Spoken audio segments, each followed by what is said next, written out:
Derivatives trading involves substantial risk of loss and is not suitable for all investors. Past performance is not necessarily indicative of future results. So stressful when the world's on fire. Good God. I can't look at this, guys. Like, my strategy is you buy it and you hope that you got a good spot. Yeah, but we all think you're crazy. You don't fight this. No way. The markets are freaking out and you don't think that anything is wrong? Come back tomorrow and I'll lose it all. Should be fun.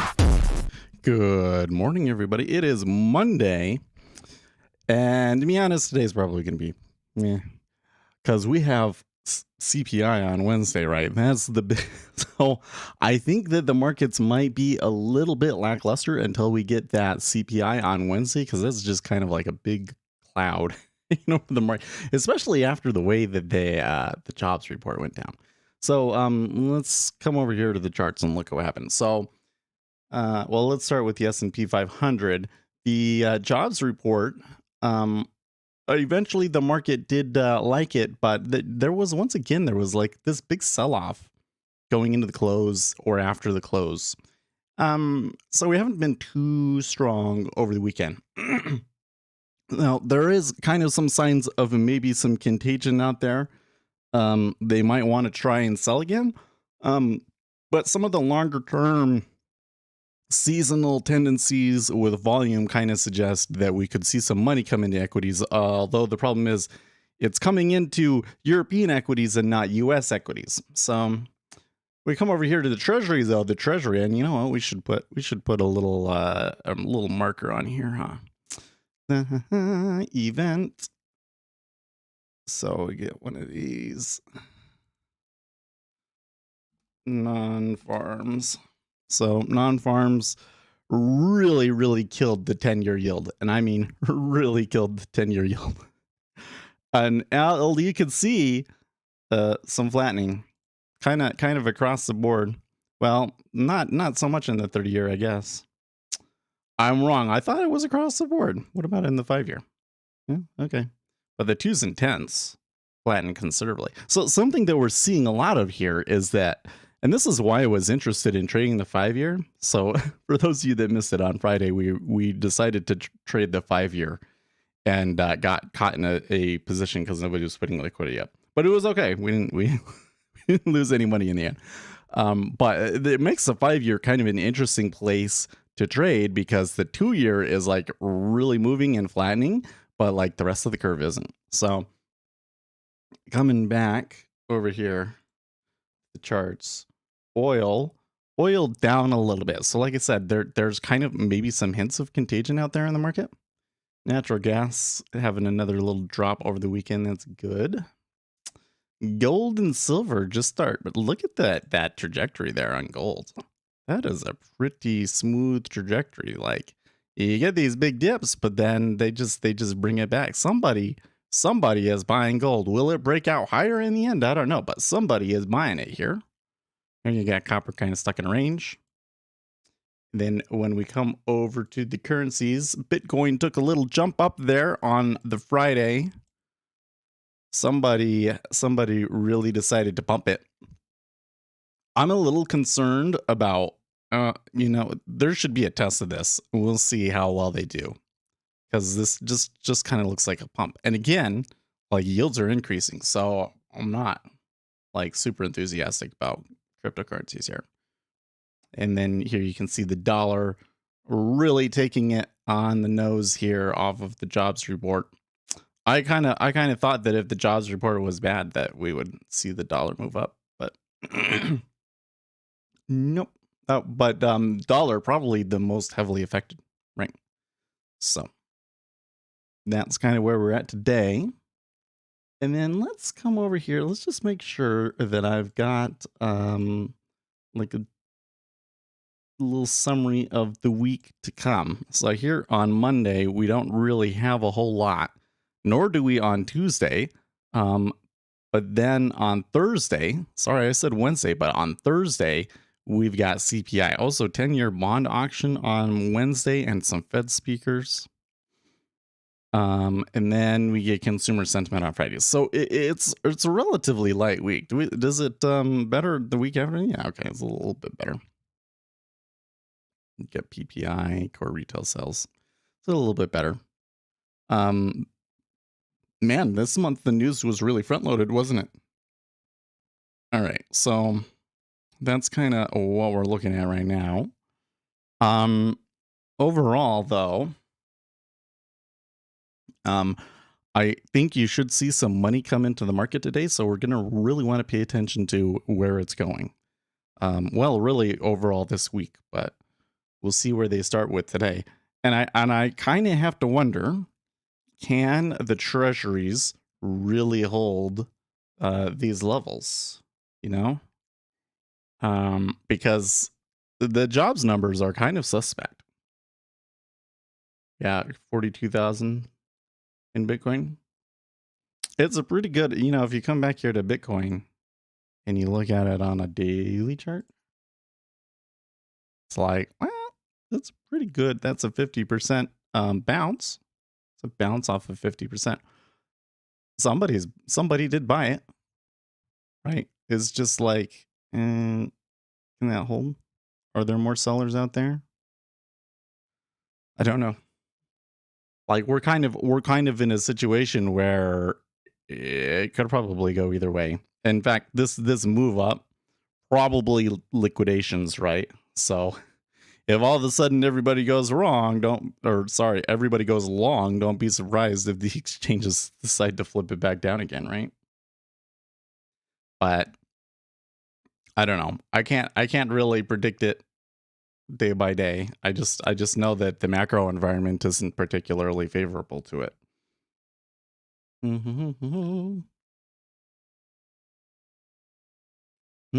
Time says U.S. inflationary data is probably about to spike again. Do you only scalp or do you swing trade too? Well, so for live trades, they're usually just scalps. The term scalping is kind of ill-defined.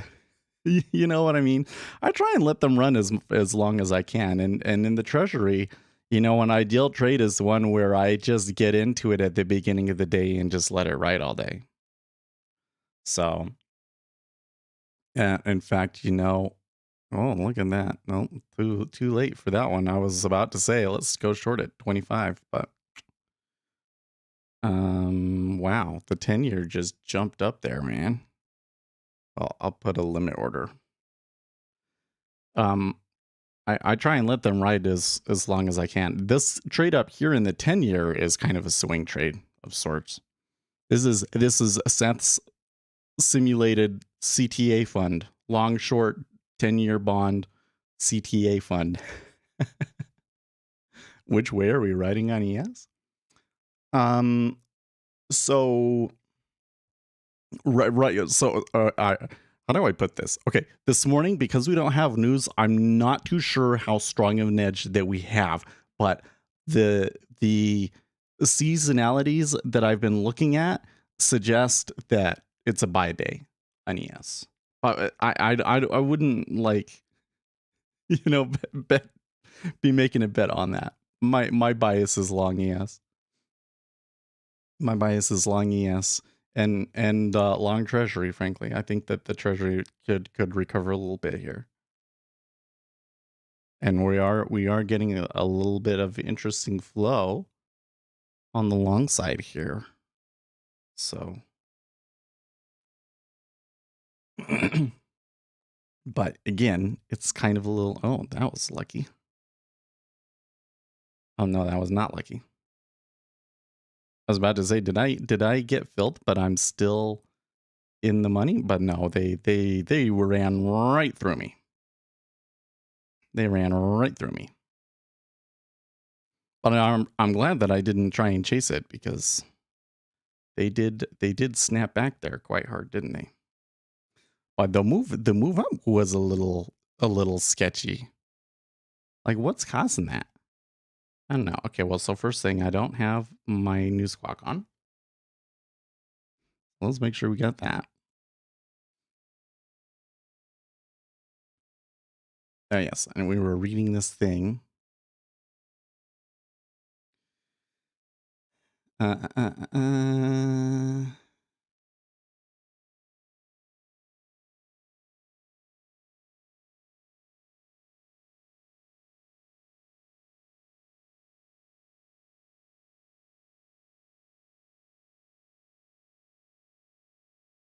With energy and food prices still rising, Bloomberg Economics estimates that January inflation continued to exceed the average monthly run rate, consistent with an annual 2% target.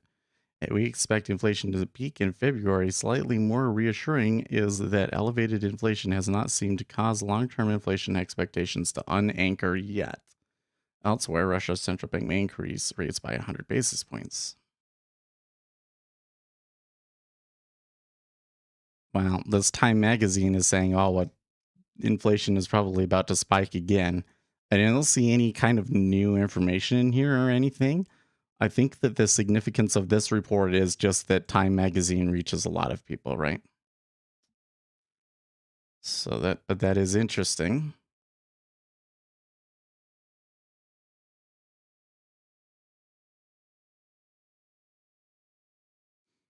And our fill there was not very good.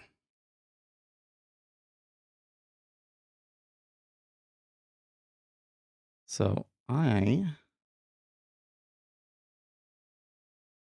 am just gonna puke.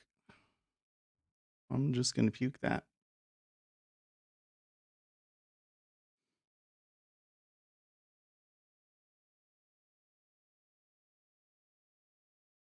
Take it. Well, that's kind of your problem when you're taking limit orders, right?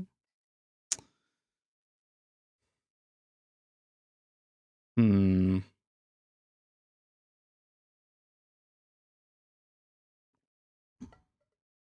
I wonder here,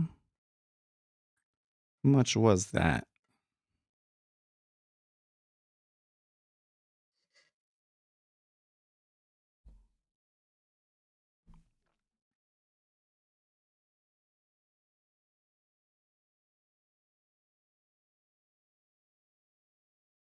About 4K? I don't know, guys. Did you get in touch with somebody? I decided not to try and contact anybody. I looked at it and I was just like, well, I think I understand what's going on. I'm not sure what they should change. So it does seem to me though that like it's we learned something significant that we could maybe I'm not going to say take advantage of, but I'm sure it's going to be relevant to us again in the at some point. I that move is I'm wondering if they're stirring the pot here because the upside action was looking kind of aggressive and they did a head fake on us super hard. They did a head fake on us super hard and now it's looking like rates are going to increase today.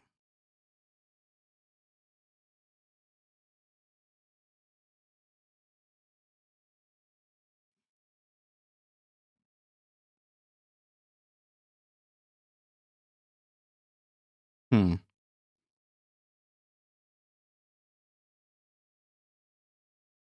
Yeah, so just the way that that moved, it kind of makes me want to like start taking trades, but I know that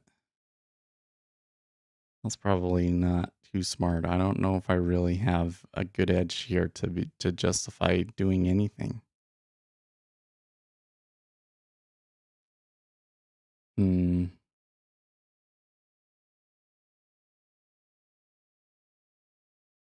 So you see that they tried to tick up. There was a little bit of it was a little heavy. Then they do tick up, and you're already seeing pulling.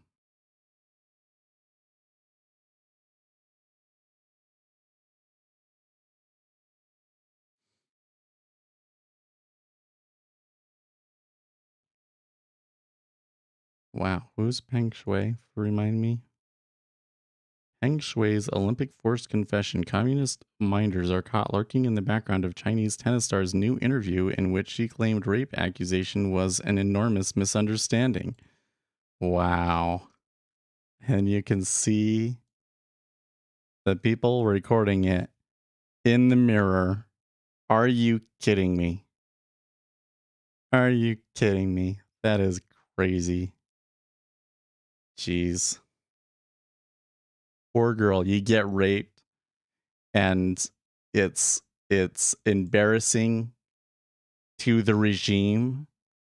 So they force you to take back your accusation? You can't be kidding me.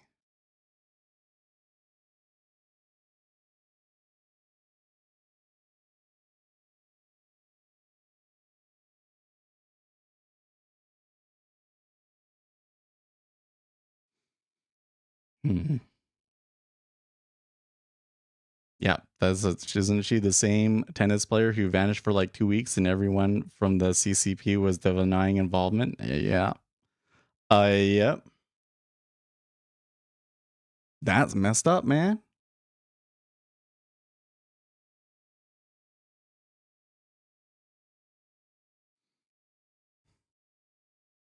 Well, they're backing up. If I wanted to go long the treasury again, I could potentially do it here. But again, they're kind of stirring the pot. So at which point do I decide to try and take something? Oil is taking off here. Oh, is oil taking off here?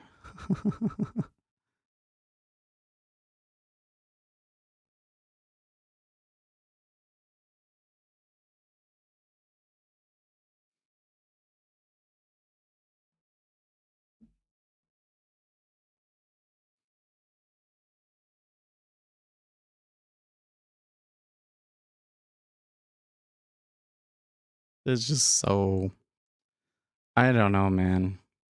I like, well, I like everywhere really, but I find China to be an interesting place. I would like to go there someday.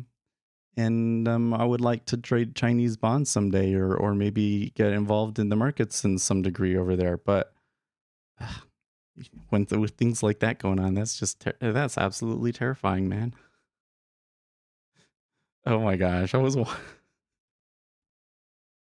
you watch the South Park pandemic special, man. They did a special 1 hour episode or something like, oh no, it was like 45-minute episode that was just all about the pandemic. And in their episode, what's the name of the dad? I can't remember, but the whole joke was that he had started the whole pandemic by having sex with a pangolin. And then he was out with the Mickey Mouse doing it. Oh my god. In China.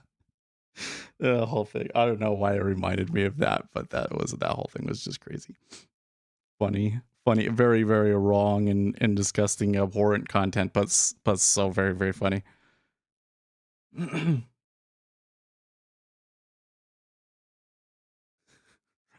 Hope they wouldn't hold you back for a few. I know, like I go to China and then Seth just disappears. I don't know if they would let me go to China. Or they would if I was gonna try and I go to. How does it work? Do you have to like apply to be able to go in there, right? And then they're gonna go and they're gonna look me up and they're gonna be like, okay, we need you guys to watch every video Seth has ever made to see what he thinks about China. Ouch.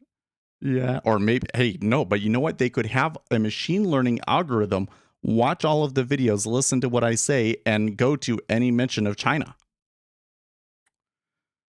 Yeah, I don't think I'm going to China anytime soon. Maybe Taiwan. If I go, I'll go to Taiwan. Taiwan sounds like a nice place. A terrible example. Well, I wonder. So this whole thing. So a couple of days ago, some of Joe Rogan's old podcasts started randomly disappearing. People just notice. I guess there are these, bots that go out there and try and find things when they're deleted, and a couple, I don't know, it was a bunch of his old podcasts got deleted. I didn't realize how long he had been doing this. It's been like 12 years or something. Anyways, some of them started disappearing, and then Joe Rogan starts comes out with this apology about using racial slurs in his podcast. So apparently there were situations where they were discussing certain racial slurs on his podcast, and instead of, he would just say the word. And so somebody went and made a compilation video where it was just him saying the word for like 5 minutes straight or whatever, because he had used it a lot. And so then he comes out with this apology and everything. There was like, man, they really came for him. The woke mob just all of a sudden decided we need to remove Joe Rogan from the air. Now, luckily for him, Spotify has been pretty adamant about holding to their principle, like that they're not going to cancel him and everything. But oh my gosh, they coming after him, and I doubt that's the end of it, man. How many controversies? Like, the problem is if you want like he's such an interesting case, right? Because he's probably said so many things that he shouldn't have on his podcast. I'm betting you that there's probably no end to the amount of things that they can bring up that he said on his podcast that liberals will find what is the word, offensive, that will find offensive. They did a poll about like censorship essentially, and they basically found that the majority of the Democrat Party is in favor of both the censorship by the state and by big tech. Like that's like the official position of the Democrat Party now. I don't think it's gonna go away. You think that Spotify is gonna like weather the storm and just stick with them until they give up?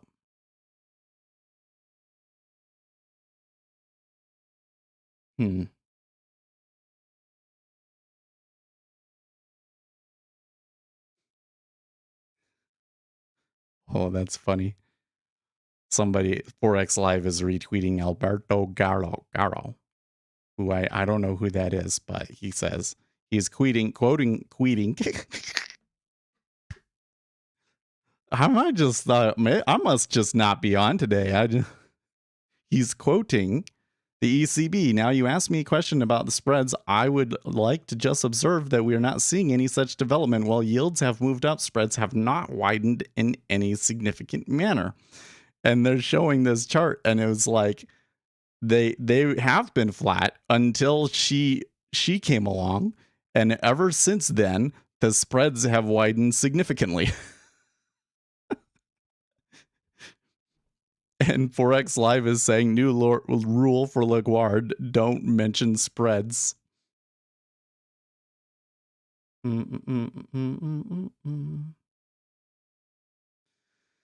Oh, that's interesting.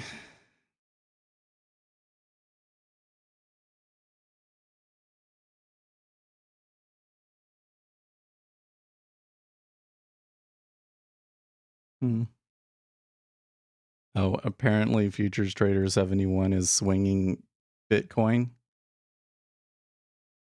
He expected support, immediate expected resistance.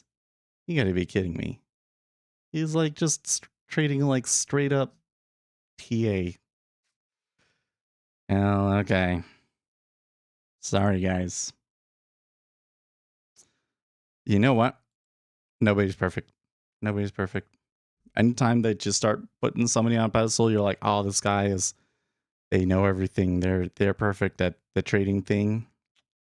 Especially in the trading world. They're gonna go and they're gonna do something and you'd be like, oh. I don't know though. It kind of looks like he's gonna make money on it, right? Oh, so he's saying catching another one of his dives, approach expected support around 41 7 and would want to see it clear 53.3 to aim for highs again. Trouble if it clears 33.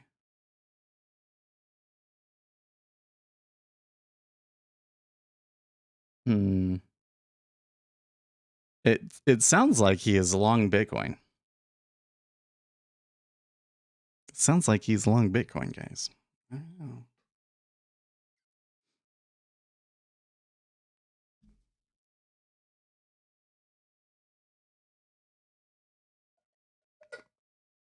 By the way, this little excursion into the regular session lows in the treasury, we still got below 25 for the overnight session. And if we go back, where is it here? ZN. I guess the low was 22.5. So there's then a little bit of room down here in the bottom.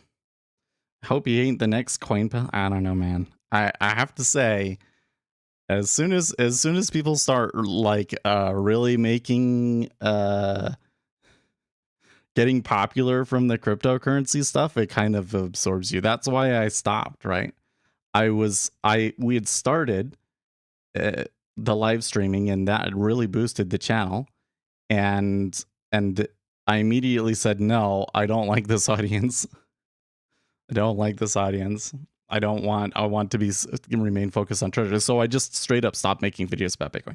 I've done it on TikTok, but like what I'll do is I'll be like, I'll make a video and then I'll trash on it. All of those followers will get mad and go away. Although I haven't done that like Paul Sailor. So now Michael Saylor though is like has always been a grifter, right? He was pulling BS back in the .com era. So I hope that at some point he just gets absolutely slaughtered. And I don't know, man, if Bitcoin holds that 30,000 level, or let's say 35, right? And that's like the lowest that it goes this bear market. I don't know, because they're already expecting it to go back up to highs is a little bit like, woo, okay, like we just had a 50% drawdown. Kind of looks like it's going back into cryptocurrency bear market. Already see people trying to buy it back up to all-time highs. Jeez. But if Saylor loses his position, that could be like the end of his company, and he could be going to jail and all these sorts of crazy things. But maybe they just hold it. It's like he'll say, okay, you guys can go and liquidate everybody on the exchanges, but you can't push below my position. That's got to be what they must talk, I'm sure. But that's where it kind of becomes kind of sketchy, right? Like I could come in and say, well, the momentum and everything looks kind of favorable, but like the exchange could change its mind.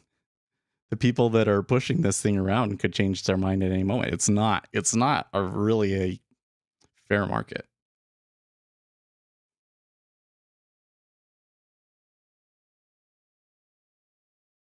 Oh wow, I didn't you just notice that? It's a huge. I don't think I've ever seen one that big in the bond for years. You think that's a trap? I don't know, man. That's super weird. Now there's a big one in the 10-year too.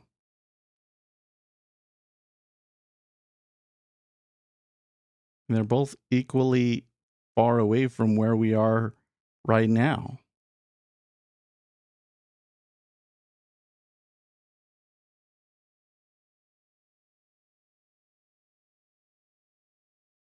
What do you mean, did it go through?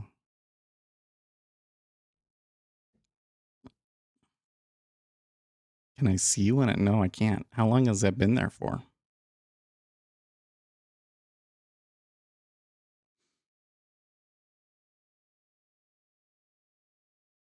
What the hell? Did you see that?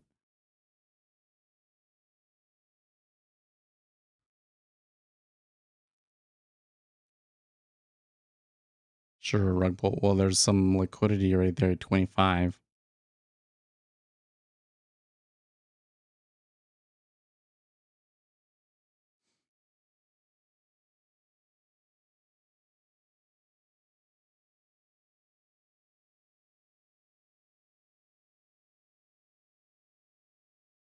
Yeah, you're right. The 22 is the Friday low. Is the 02 in the ZB also the low?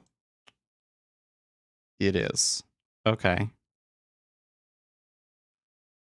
So, well, that's weird. Like, it is a number that you would expect there to be some size at, but 3,000 in the 30 is pretty wild.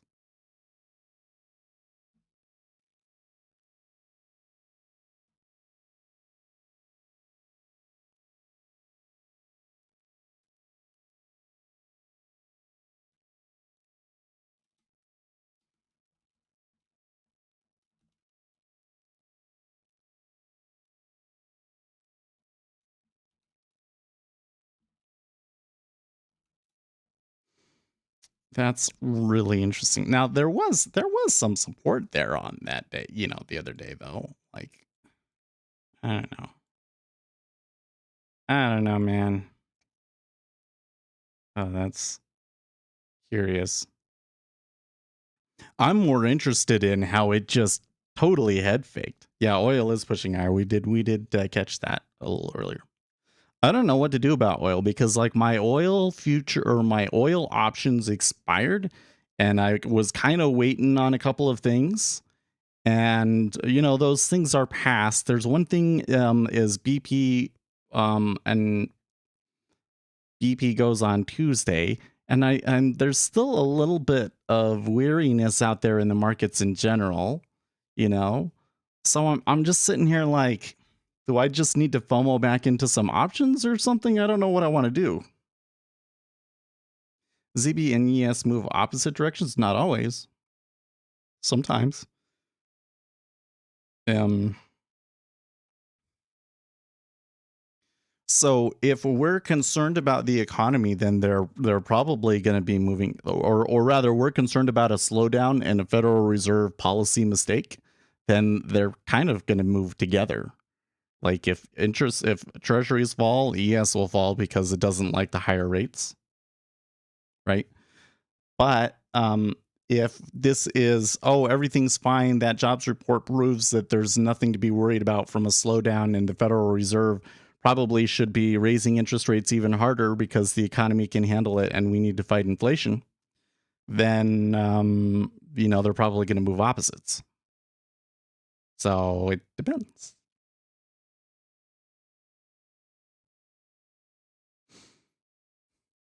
I hate always feeling like I'm like being like overly nuanced about things, but when it comes to the markets, you got to remember that any kind of a broad stroke is probably going to be not useful, right? So to say this is correlated with this, okay, and unless you're talking about like a 30-year bond and a 10-year bond, because then they're like super heavily correlated. Okay. Like to see one move up and one go move down is like maybe has happened twice my whole time watching these things. Okay. That's one, but anything else, there's like, yeah, there's general correlations, but like here's when it happens and here's when it doesn't. And it's a complicated thing. It's a complicated thing.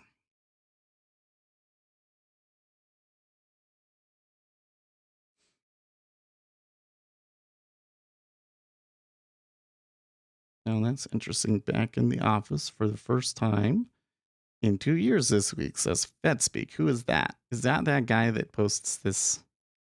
Let's see here. Let's go to his profile. Former buy side gun corporate. Still know a thing or three. Interests include finance, economics.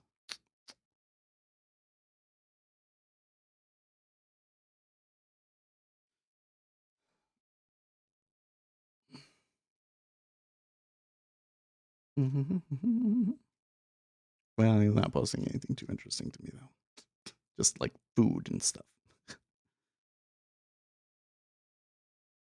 Joe Manchin officially endorses Murkowski in her Senate race. Interesting.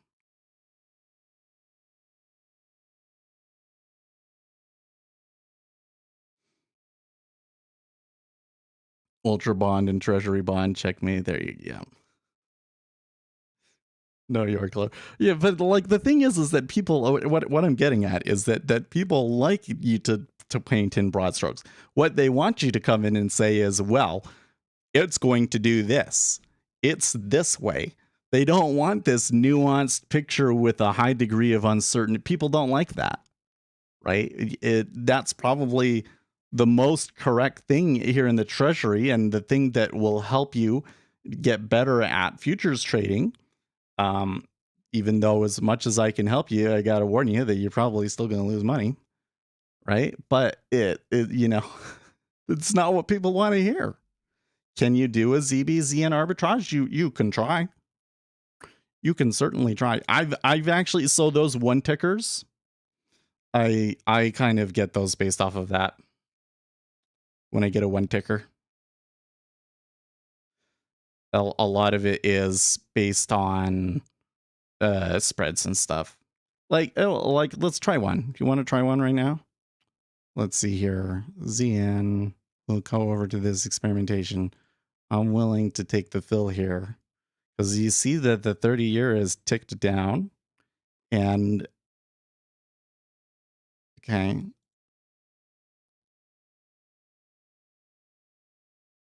we need a code for it. Well, the issue is you need a good spot in line. So the reason why this area is attractive to me, well, for one thing, we've had a decent amount of volume, right? We've had a decent amount of trend, and we're getting volume at both prices here, and both prices are kind of pulling. So if I can get into a spot where the Q is going to be less than 1500 on both sides for me, then that's kind of optimal in and out. I need to see a certain amount of volume going through, but we've been seeing the volume. And then, if I can see some sort of discrepancy. So in this particular case, the 30-year is ticked down too far, and the 10-year seems to be trying to stay up. Do you see how, well, the 5-year just ticked up too, but the 5 and the 30 have both been up, and we're both down one tick, and the 10 was up one. So that's where it's like, maybe you could try and arbitrage something out there. Now, you're probably going to need to watch other things too, like the dollar index and the 6J. The 6J is kind of flipping around there, so I might end up being a bad trade. And see a tick up, that's not what we want. So maybe I just take the -1.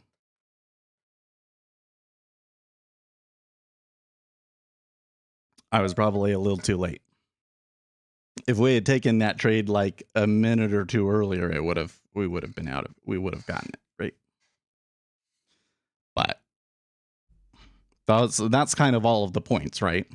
So you want to have some sort of correlations. You need to see something that's kind of off kilter. You need to have a pretty good idea of which way it's trending. And you need to be able to get an okay spot in the queue. But that's where it's kind of like, I don't know, like this trade might work out. I'm taking on a little bit of extra risk to do it, right?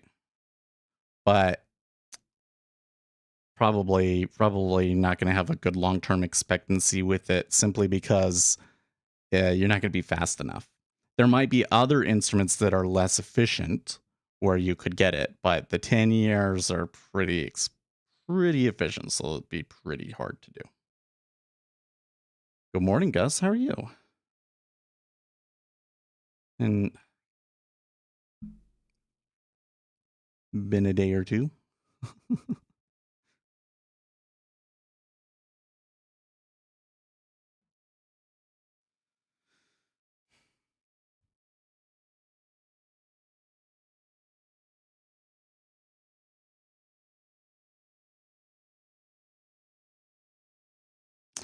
Well, it's kind of bouncing. Like if I really wanted to take a short again in the yields, this wouldn't be a bad spot for it.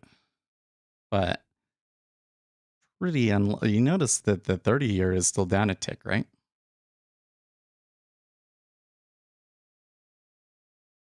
I think it would need co-location in a code. What do you mean by a code? Yeah, if you were gonna try and do that algorithmically though, yeah, you would probably want to be co-located.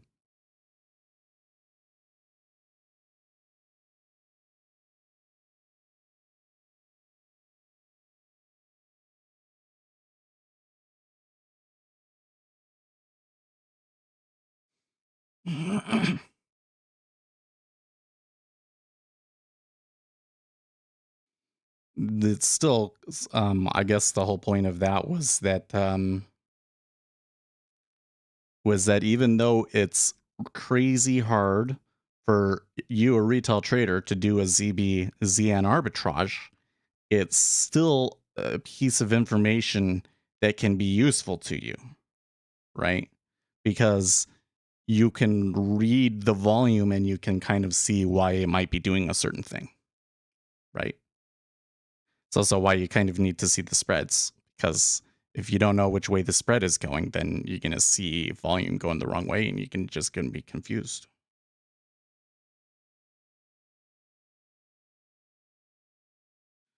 What do you mean those aren't minerals? Those are CME set ratio spreads between ZN and ZB contracts. I don't know what you're talking about, but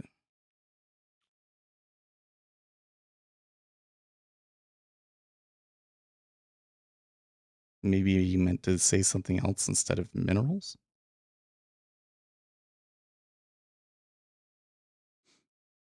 Well, since we took a trade on the wrong way, let's try and do what I wanted to kind of show you guys on Friday, but I was like, well, we don't have enough time, which is if we're doing pure market making, then we would have to be having orders on both the bid and the offers. So we would have just taken a few ticks of adverse excursion on us, right?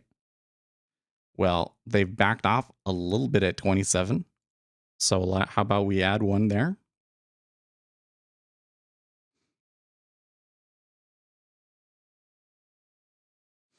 Now just note, before we were short from 25 half.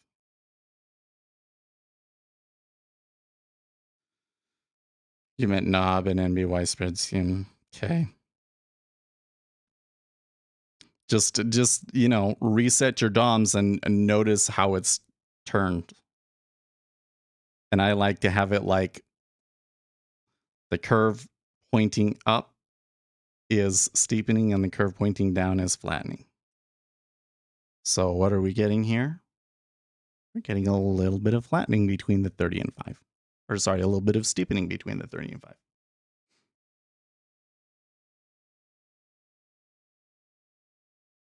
What do you mean? Oh, okay. So I got a good spot in the queue there, 27.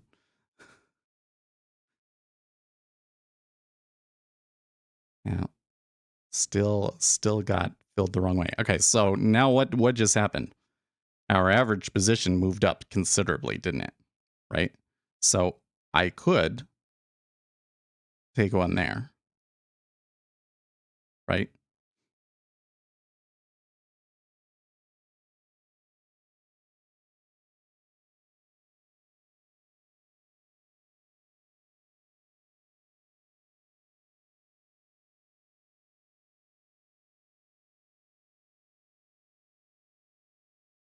Well, oil had a good run there, but it is turning back the other way now.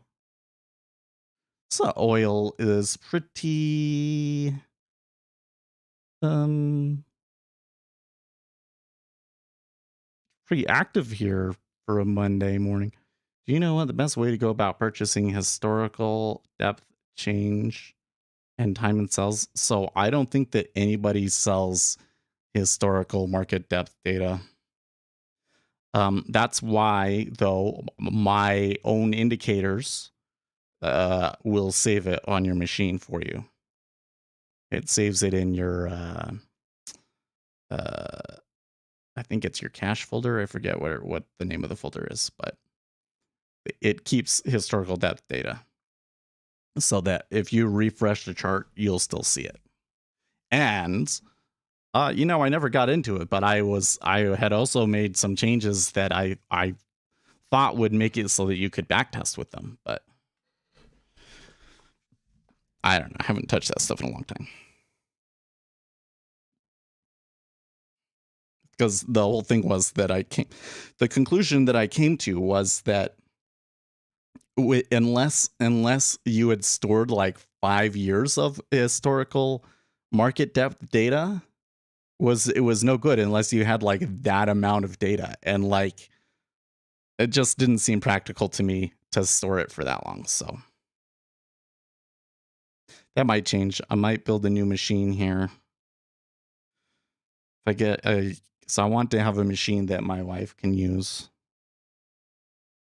So if we get a good bonus this year, we might build a monster PC and put a lot of storage space on it so that we can do more of that stuff. Okay.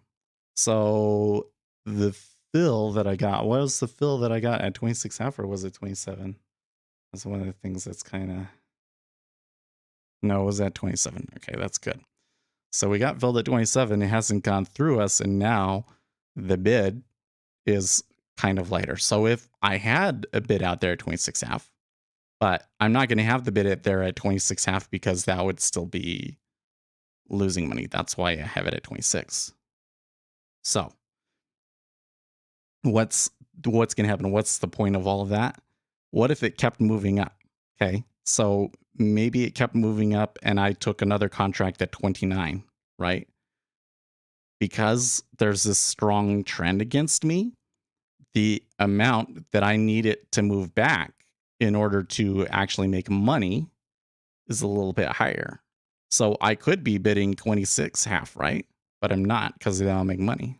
So I have to adjust my spread based on the probability of informed trading. Well, now we're back to where we were.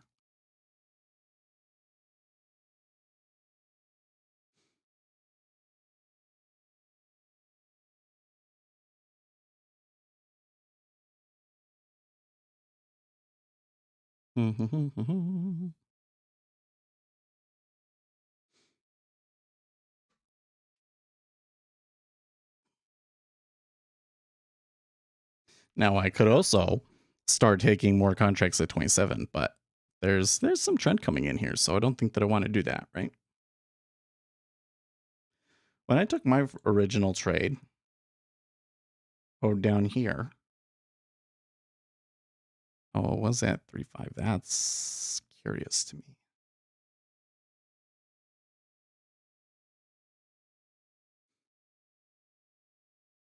Hmm.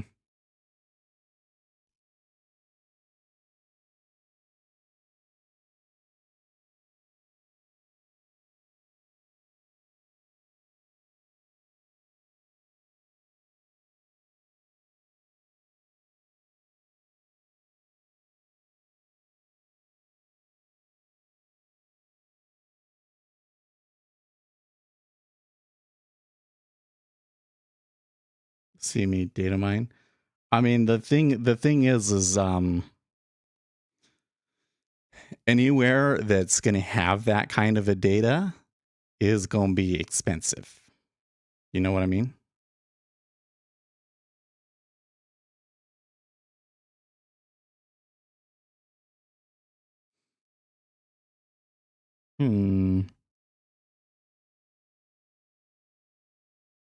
Well, I feel like they're toying around with this level a lot. Well, when I really look at it, it's like, nah, that's just the way they've been this morning. That's pretty typical stuff.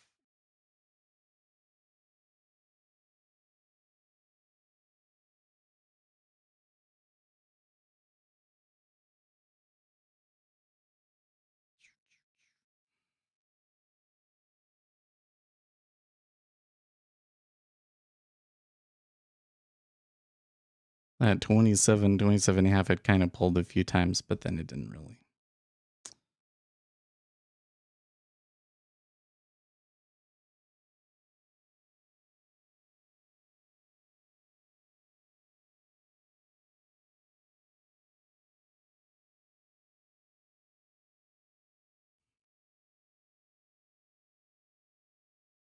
Darn.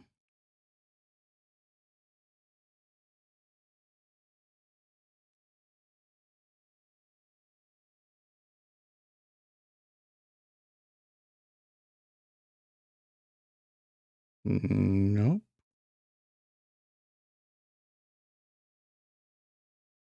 I kind of meant to put that at 930, but maybe I'm okay.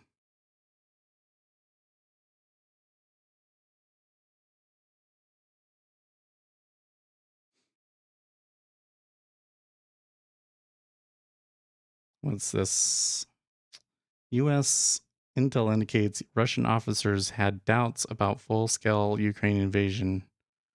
Russian officials have worried that large-scale invasion of Ukraine would be costlier and more difficult than Russian President Putin and other Kremlin leaders realize.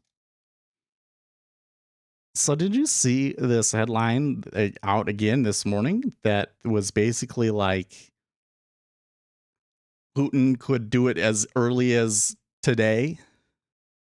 They could attack as early as today? And I'm like I'm starting to get a little bit suspicious about them. Like why do they keep putting this out?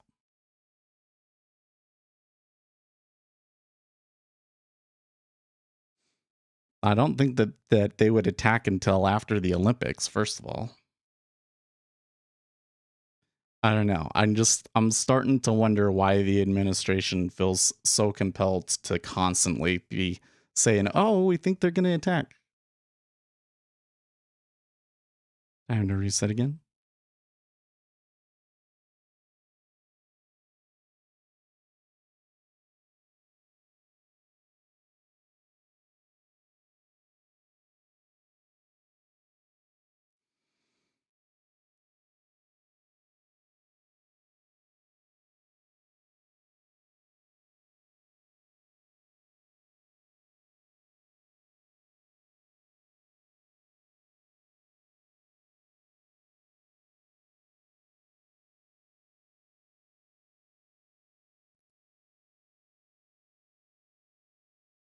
Mhm. S&P 500 falling here. Interesting timing.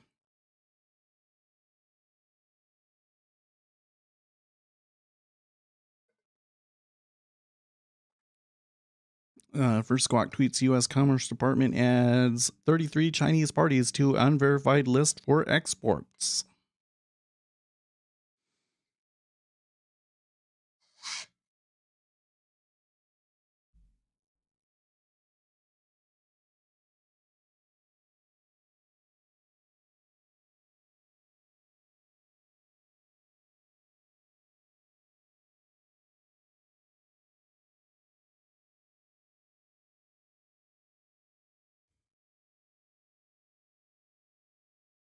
That oil's coming back down.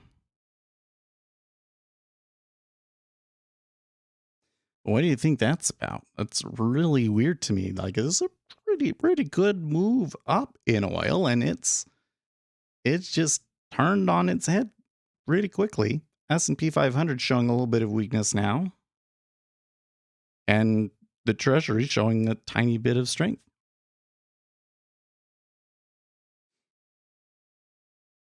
We'll see if they hold. I think I'll take another contract there.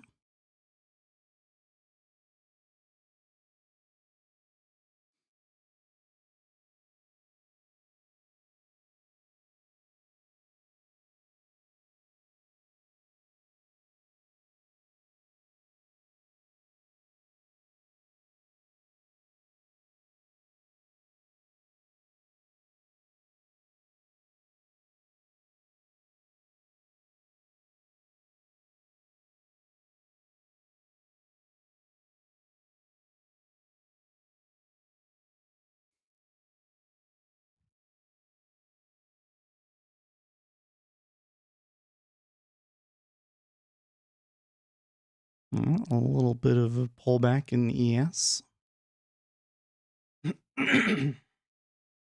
It's not much to say here. I don't know. Yeah, what? 10 minutes to the open. Stacey Abrams responds to maskless photo controversy. Oh man, that one was just, I thought that was just kind of funny. Goldman commodity veteran Curie says he's never seen a market like it. On Bloomberg TV interview, this is a molecule crisis. We're out of everything. I don't care if it's oil, gas, coal, copper, aluminum, you name it, we're out. What?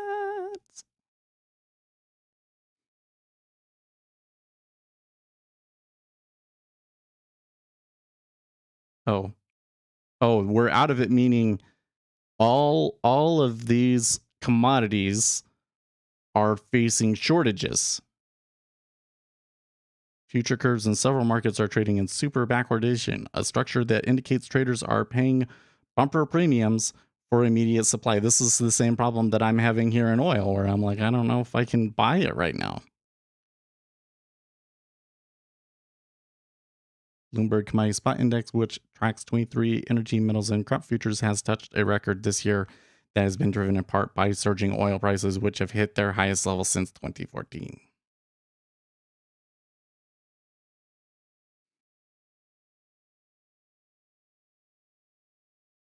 Curious. Maya's is the place to be. The US, I don't think that they've removed sanctions on Iranian oil yet. I don't remember. Maybe you're right. We could go and do a quick Google search, but I want to watch this for a second. I just took my eyes off of it. I should watch it here.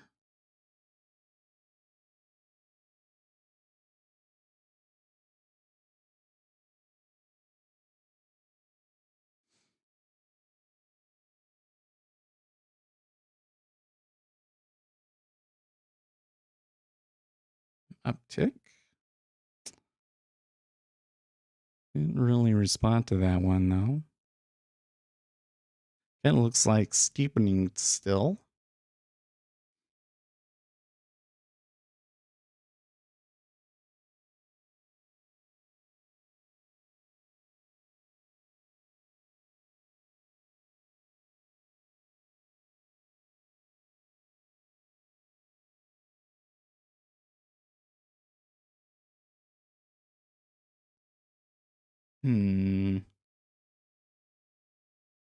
Not so sure about this spot for the treasuries. Looks like a little bit of a hole.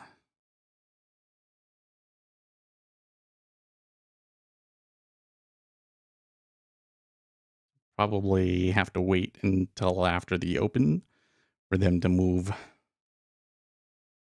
We'll see if it's up or down.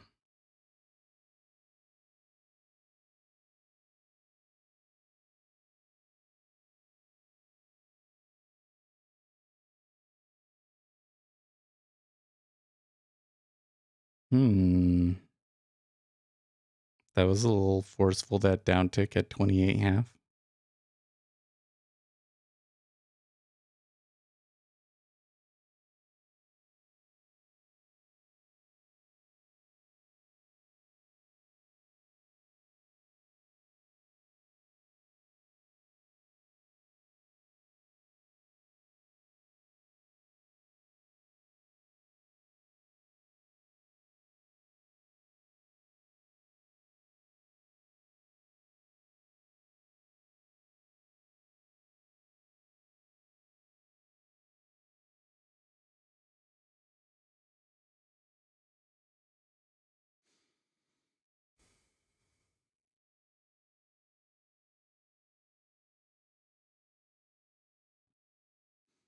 I'm also just noticing that the dollar has kind of been all over the place this morning too.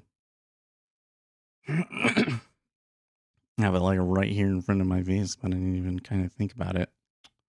I guess it's only 15 cents, but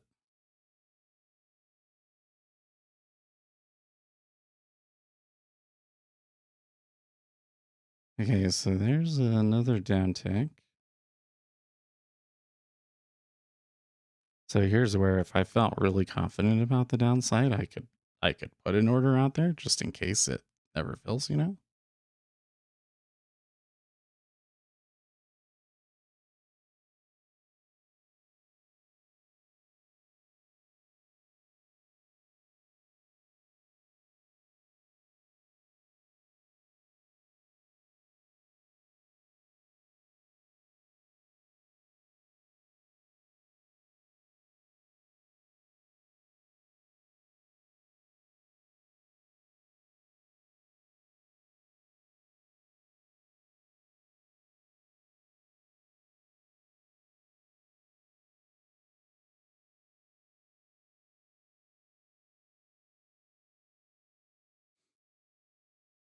See, that might be okay depending on how I get filled.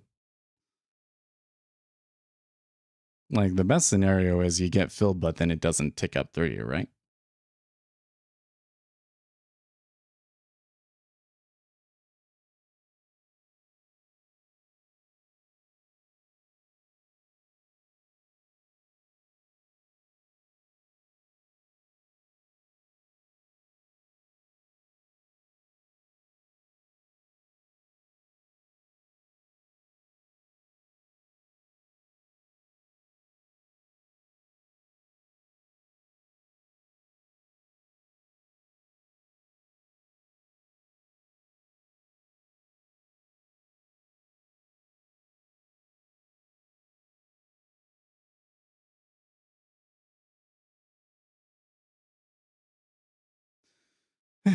I'm feeling a little sleepy. I don't say anything and then I start to get sleepy. But I'm like really laser focused on this right now. You think that they're going to hit us back again?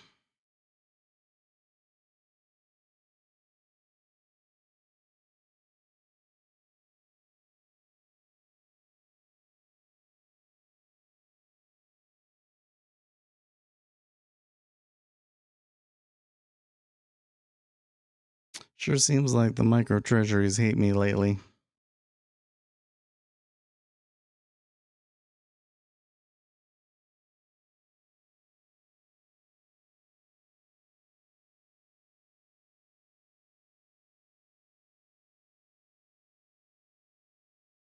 It's just always late, and then so if I decide to use limit orders, then it goes right through me.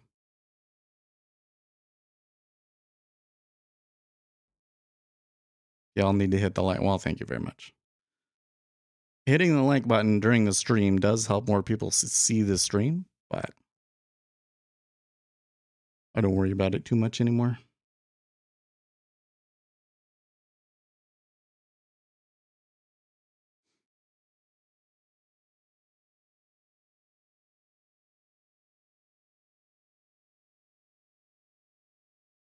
Realize the range for shats for the past 6 years is 45 basis points, and the realized range for the past 6 days is 41 basis. Yeah. Well, I'm not sure what you mean by shats, but there's been some volatility in certain instruments lately. I can put it that way.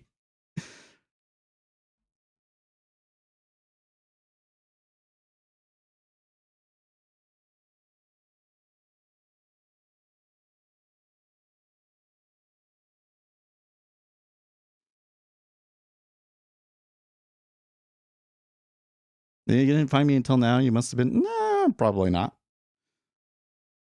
It only shows you to so many people. Haven't you been here before? Your name seems awfully. Oh no, wait. You maybe I saw you on TikTok. Yeah. Oh, is that what they call the German tutor? I get you.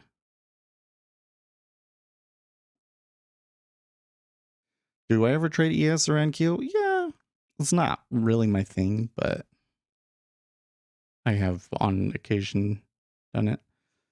I did for a while there. The trade in treasuries was just so awful. So I did trade ES, but I didn't do very well with it. I've been doing really well with it lately. Like last week, I did really great with it. The 2-year interest rates have moved a lot in the past few days. Yes. Very much, yes.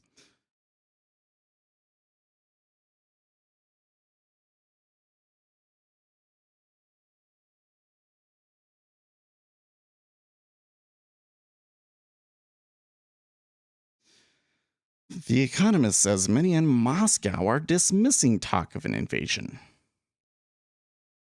What do you mean by going through? So if I put a limit order out there right now, I am 1158 in line.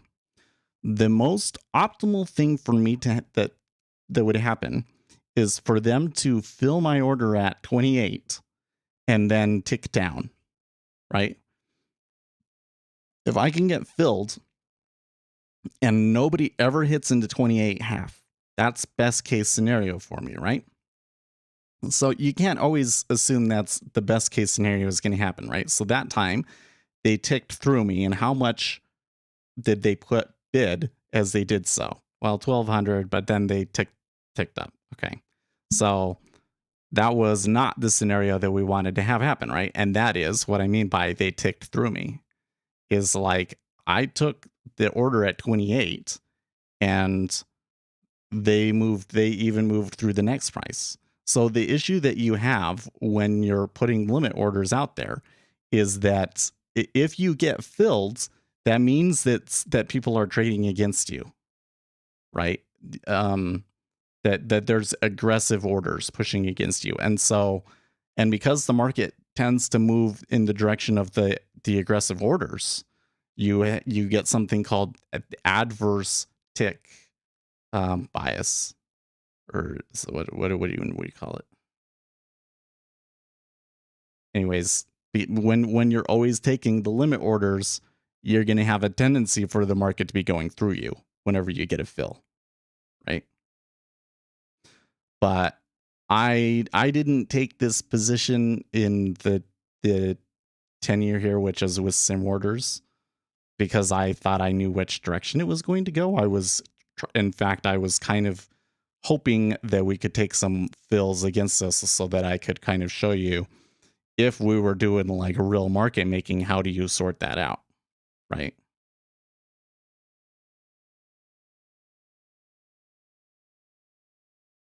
Okay, so here we go in ES.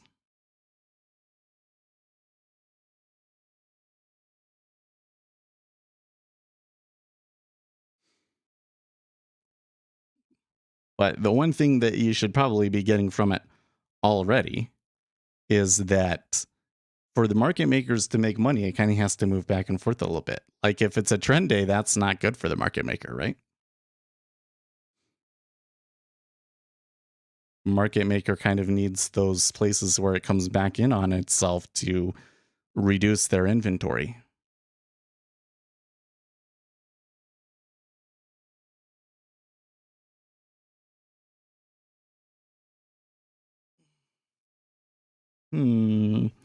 Barclays thinks more flattening to come, says flatteners historically only underperformed once well into the rate hike cycle. The U.S. should price more risk of an inversion, even if not a model outcome, and believes the BS runoff mostly priced with little flow effects anticipated against smaller auctions. Okay.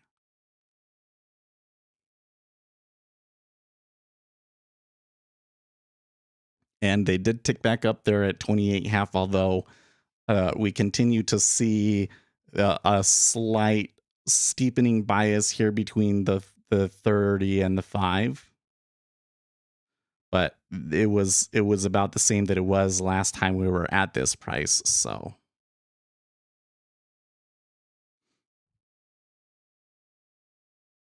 geez,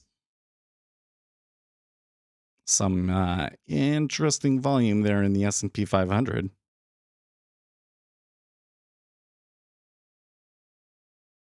Right now, treasuries kind of look inversely correlated to the SPOOs, right? S&P 500 is moving down and treasuries moved up a little bit, but we haven't really had a super significant move in either of them yet, so we probably shouldn't read too much into that. Time for some more water. BABA down 4.6% on rumors that SoftBank may reduce their stake. Snow upgraded at Morgan Stanley. Investors undervaluing Snow's potential for durability and quality. I bet they got hit hard on this comeback down, huh? As I have a lot of small tech companies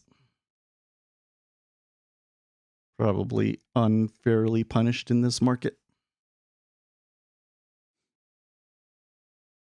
You see, they're not quite willing to go above 28.5.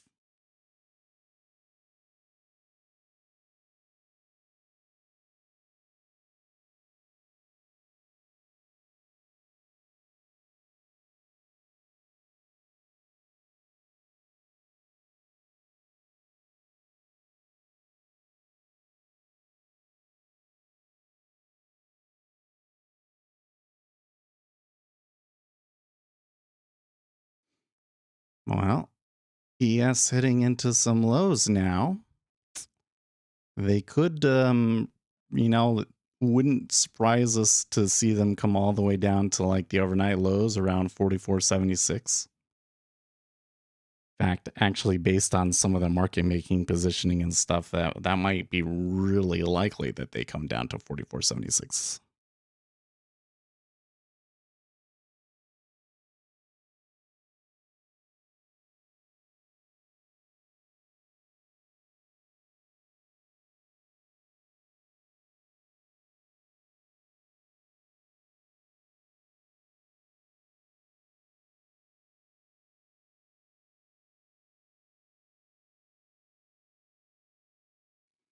What? Ted Cruz goes all in on Bitcoin? Oh boy.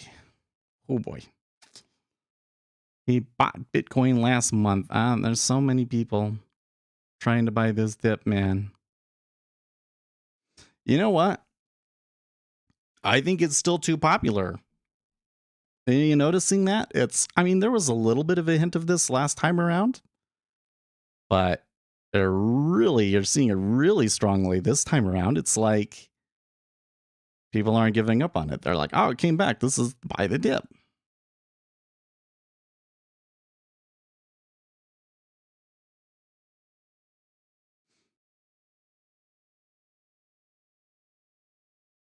He bought between $15 and $50,000 worth of Bitcoin. Oh, he's not talking about it, but it is showing up on his financial statements. Well, that's interesting. So he's not talking about it.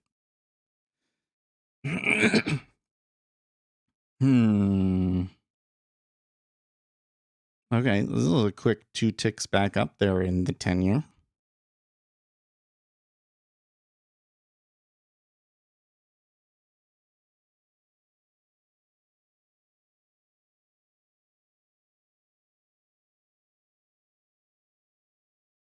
Finally, the 30 kind of...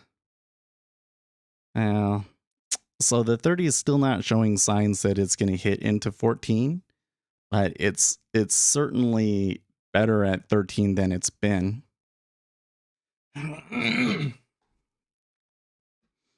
You can see the 10-year is kind of slamming them there. They ticked down, got pushed back up aggressively. They ticked down again, though.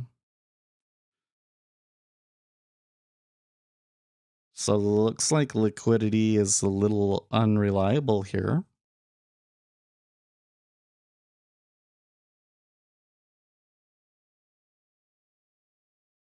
I'm not really seeing the 6J move around too much, but we are seeing a lot of equity activity, of course.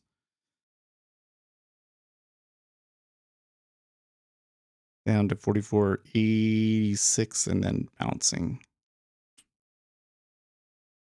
See how far they get on that.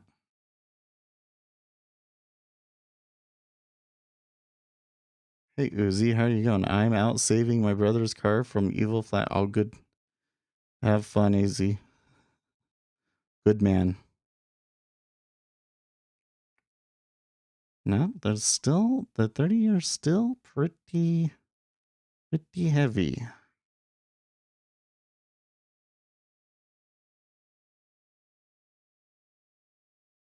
It's always interesting to me when you're watching the spreads. Like the 30-year is the one that you should expect to lose in this situation if we're steepening.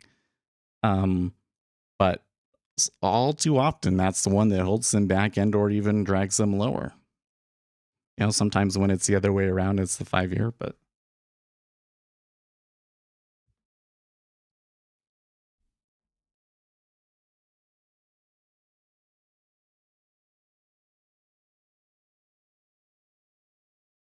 every time that they take 28 half bid in the 10-year, it's a pretty aggressive buy, and the offer at 29 pulls.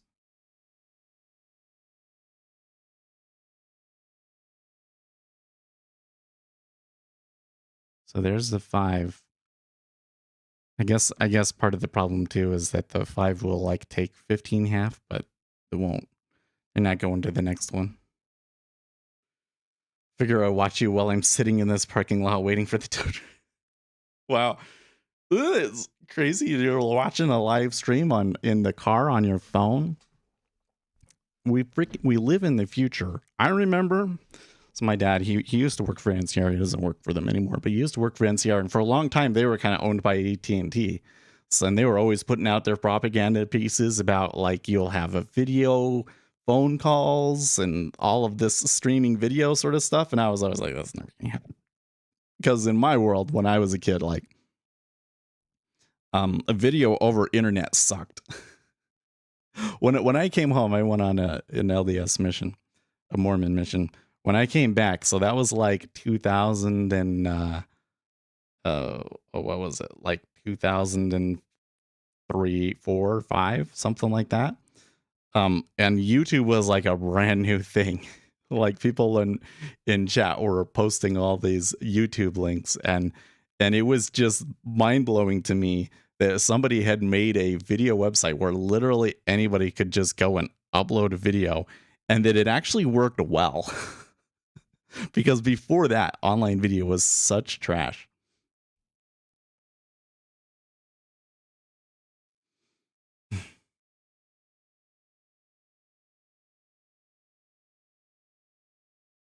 Now, the baby doesn't go anywhere without having a show to keep him contained.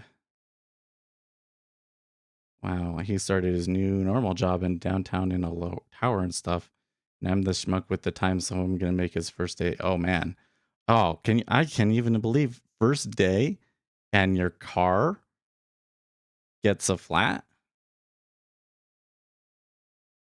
Huh.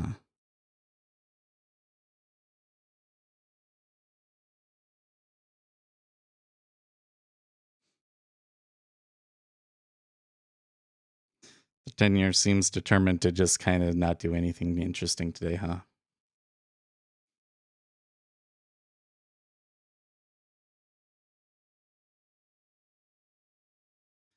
Well, part of that is that the ES is still ranging here, huh?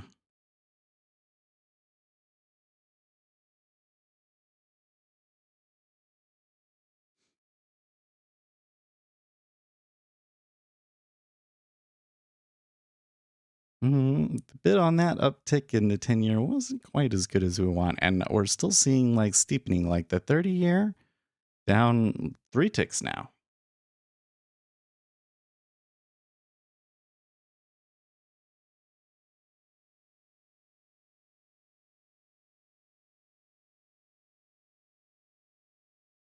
So we're getting, I'd say we're getting some pretty significant spread trading going on here.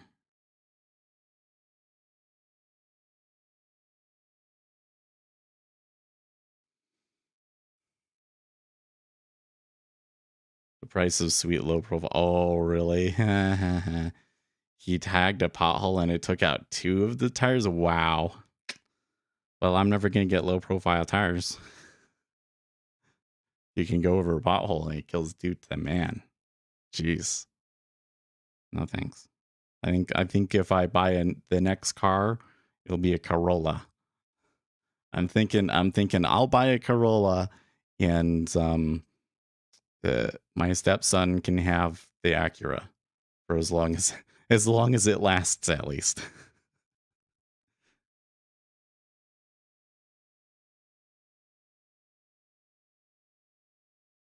Okay, well, the 10-year is able to take 28.5 and bid again. Nobody's really hitting it in 29, but it's there. It could go. Probably need better support from the 5 there. The 30 really wants to drag him down. Let me tell you what.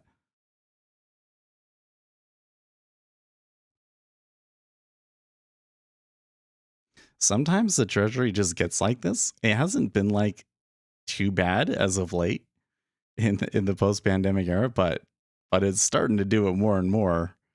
It's like it just seems like it goes nowhere, right? And you think it's fighting and it's fighting but it never actually goes anywhere. That move was a little bit more significant, right? Because the 30-year pulled them down.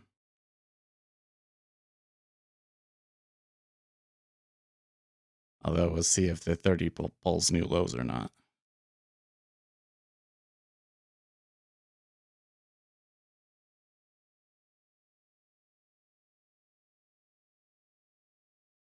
Used to drive a mini truck back in the day, a slammed Chevy S10 with airbag suspension in the rear, and it was a fun for a hobby vehicle, but I had to use it as a daily. Oh, geez, no. Where are you on strategy building? Well, so I've done a lot of kind of like what we would call the indicator soup on in Ninja Trader 8. Ninja Trader 8's really good at that sort of stuff, but I haven't really found any edge from doing that. I did find some edge in some order flow signals, but they're not quite efficient enough for me. So I think what I want to do next is incorporate some machine learning, but I haven't really spent too much time on that. I haven't had a week where I just didn't have much going on and I was able to really focus in on that sort of thing. And I've been focusing most of my time on making content. So these videos that I put out in January, I'm actually surprised how well I've done. I was thinking like when I was making them, I was like, oh, I'm gonna have this list of videos, and then it's gonna end up not being a real thing, and won't do it. But we totally did it, and they're good videos too. And I think this next one is really good as well. When I was writing it, felt really good about what I had as I was writing it. About the inelastic market hypothesis. Once we get that one done, it's kind of have a bit of freedom to do what we want. ZN and TN would probably be stuck till Wednesday's auction. It's a new on the run being auctioned. ZB probably would be stuck until the upcoming 20-year futures. Yeah, well, and they have an auction later this week too. I mean, they're probably going to wobble around. I think that the move that we had on Friday and everything, it kind of lends itself towards a decent amount of trade coming through in the treasury. I'm too stupid to create my own machine learning. I need a website. Yeah, I just haven't found very good research sources to learning TensorFlow yet, so that's part of why I haven't gotten too into it. But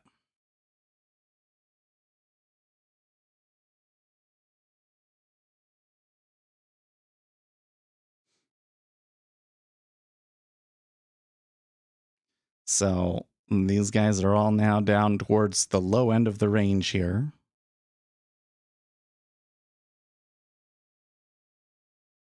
Still hard to get a fill at 27 for me. So it's like this range between 27 and 29.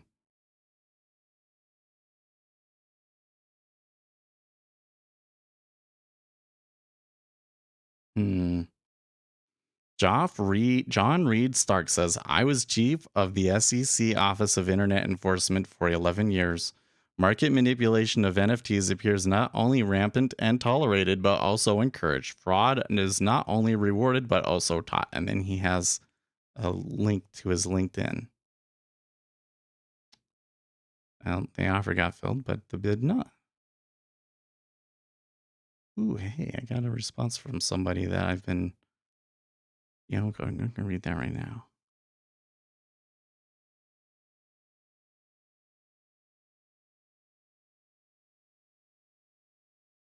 There we go. There's some fills.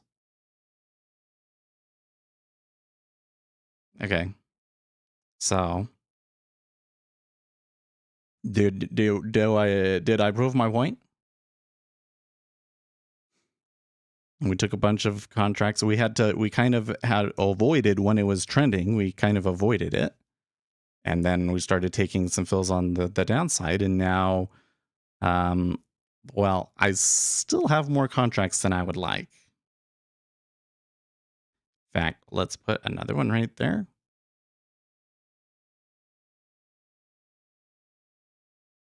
Because what we would eventually like to do is we would like our break even to be much higher here. If I can get that break even to be like above 127, that would be beautiful, right?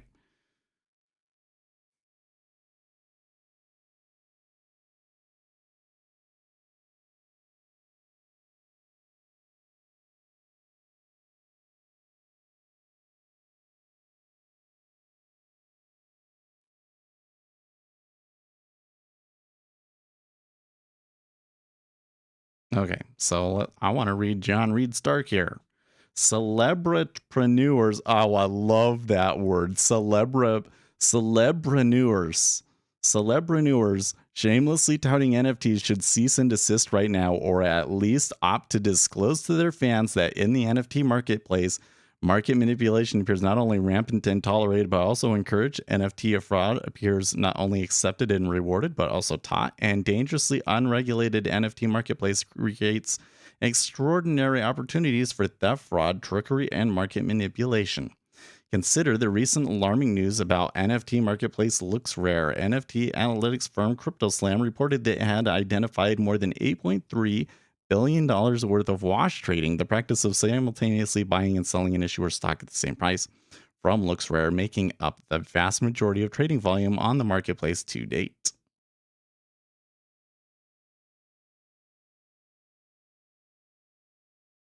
Okay, so I did get another fill there.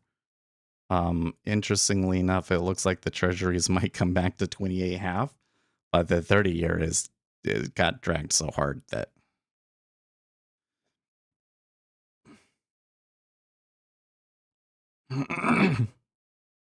similar allegations of market manipulation have also arisen concerning the NBA NFT marketplace.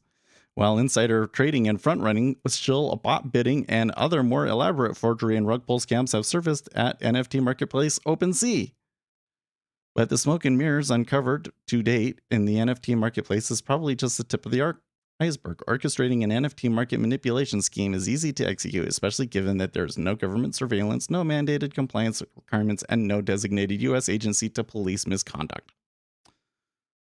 Some techniques: matched order schemes, entering NFT trades with the knowledge that a matching order on the opposite side has or will be entered. Washed trading schemes: simultaneous or near simultaneous selling and repurchasing of the same NFT for the purpose of generating activity and increasing the price. Or painting the tape and spoofing schemes, placing successive NFT orders in small amounts at increasing or decreasing prices, creating the illusion of an artificial demand scenario. You can read how to conduct your own NFT scheme on Bloomberg. Some rules celebrities should read. Section 17B of 33 Act, not a rule or guideline for unlawful touting of a security, a strict liability statute mandating the disclosure of the nature, source, and amount of any compensation for a securities tout, and FTC guidelines are a celebrity endorsements and their payments. And then he has another LinkedIn thing. This sounds pertinent to me. Yes, there we go. Guides concerning the use of endorsement and testimonials in advertising. Cool. I like it.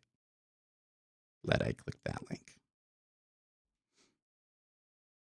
Well, I only got a few contracts filled, and they're bit back up again.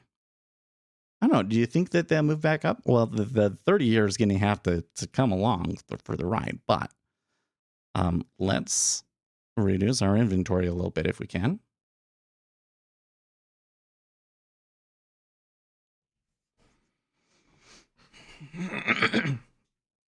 Mostly because I just don't want to pay attention to it.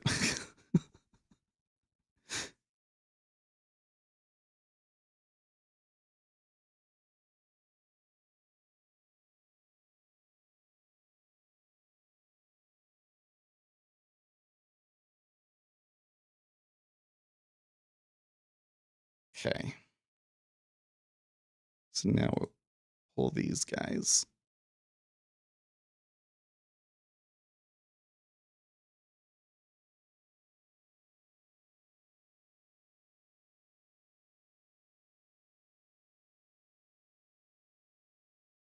It does look like there's still trading inverse correlation with the S&P 500, and the S&P 500 is looking good. I'll put one in there for fun.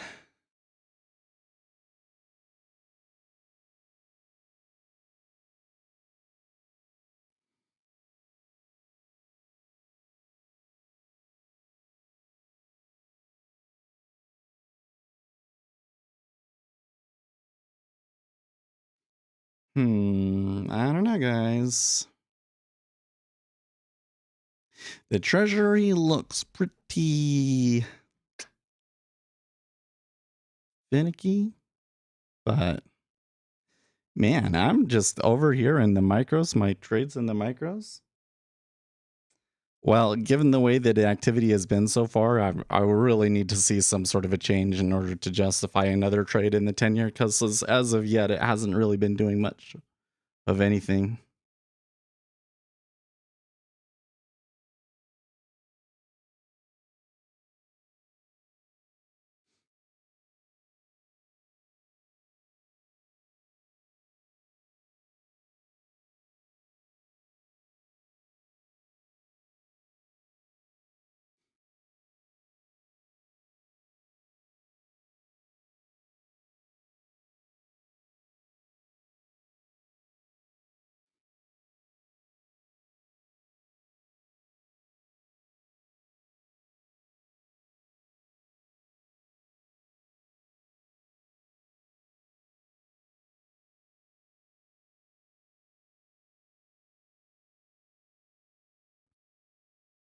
Well, you know what? That downtick like seemed really significant, but like, look, it's not doing anything.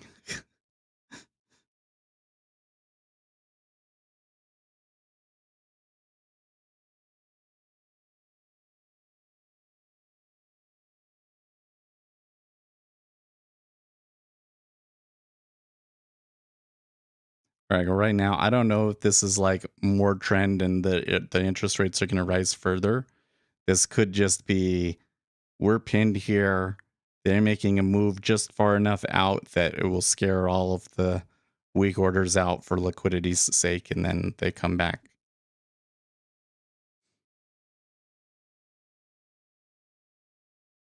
I suppose in that kind of environment, I would want to sell 94, right?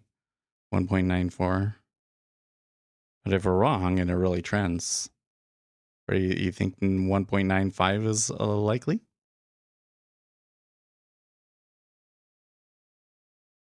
Yeah, still looking pretty good.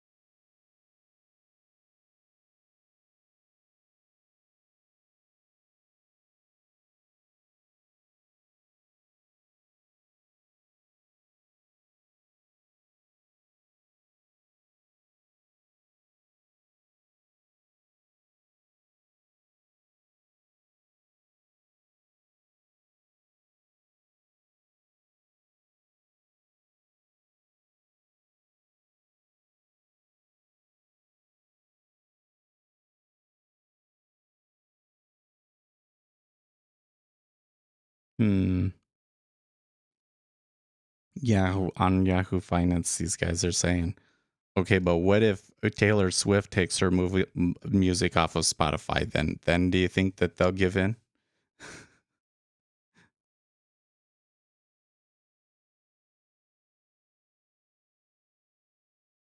It's kind of a lose-lose situation for Spotify, isn't it?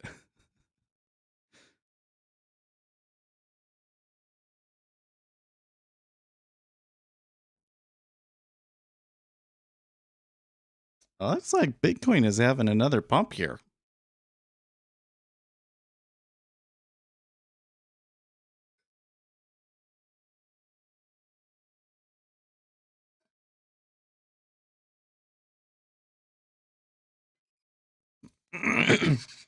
Well, he has turned back down there pretty hard.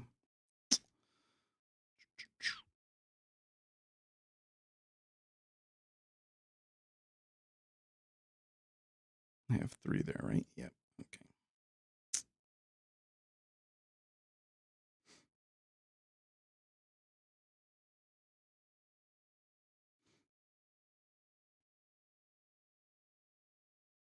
The O2 pulled. Oh, yeah, that's a good point. Shows how well I'm paying attention. I don't know, they might go to lows. And you notice though that the spread has changed around. The ZB pulled, dragged them down, and then when that happened, they flattened back out and basically gave up all of the steepening that they had done.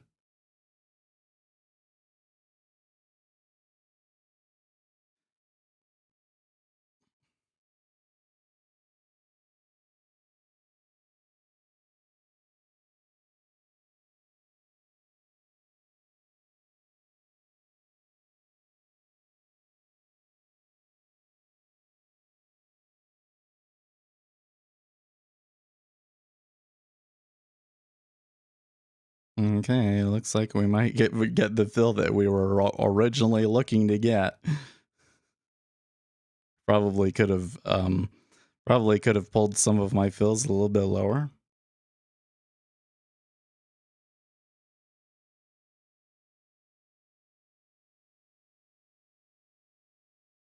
I don't know if buying 1.94 makes sense because I think that 1.95 in the 10 years is going to be tough.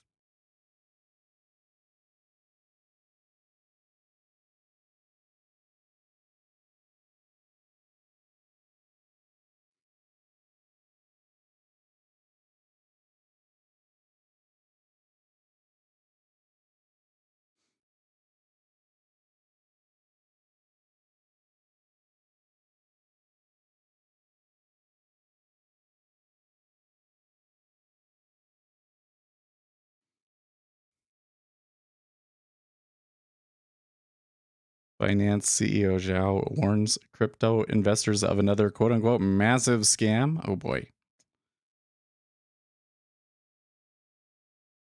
Oh, to try and scam their way into the Binance, their Binance accounts. I see.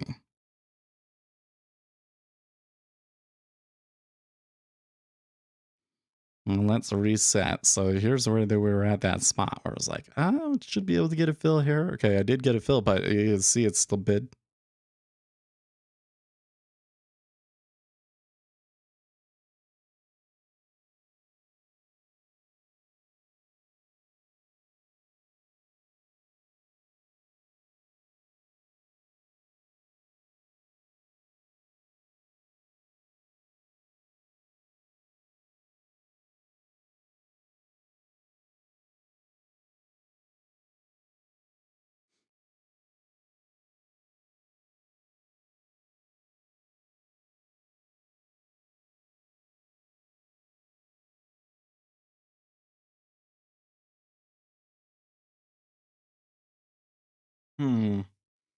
Strong uptick, and look at the volume that hit back into him.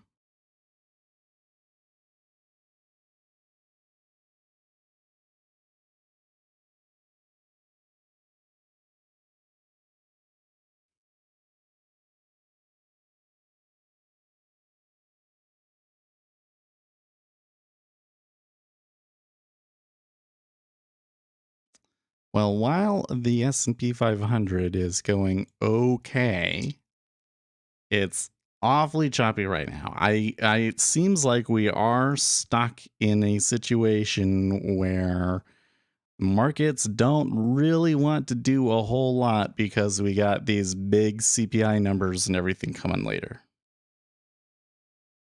It may end up being just a really slow week. Well, that was a pretty good take there. Except for the 5-year didn't take 13.5.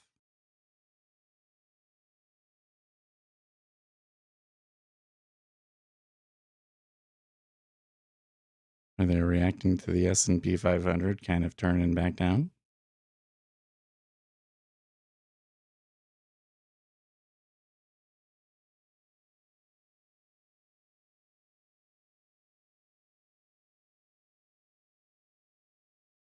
Okay, that's a little better.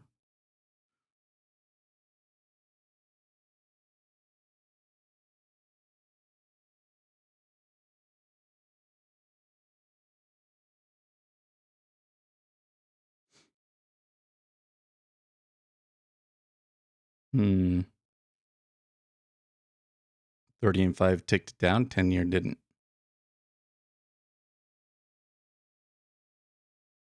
would be worth another, that would might be one where you might want to sell the 10 if it wasn't so hard to get fills at 25 right now.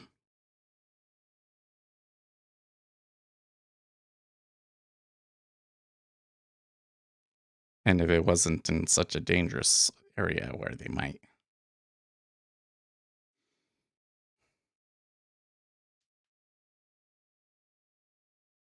We'll see. We'll keep an eye on it and see if it will ever happen. 3,000 trade at 25, then we'd say it would have worked.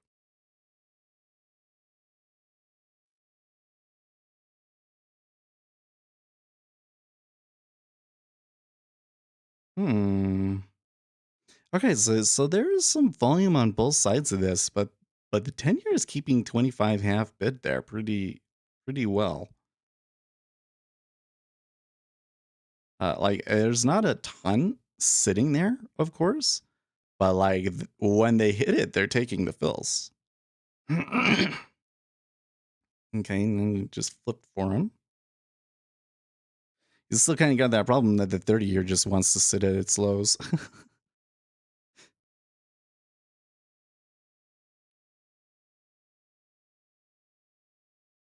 Yeah, 3,500.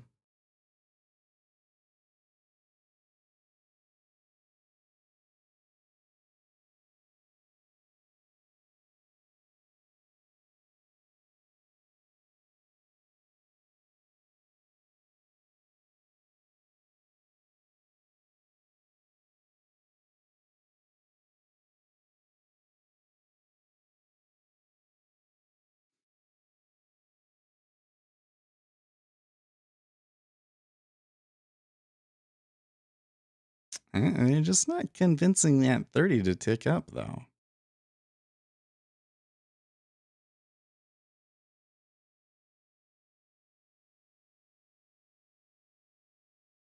Yeah, a good deal there, and the ES is turning back up again. And the 10-year ticks up. That was pretty aggressive, and that the 30-year went with it.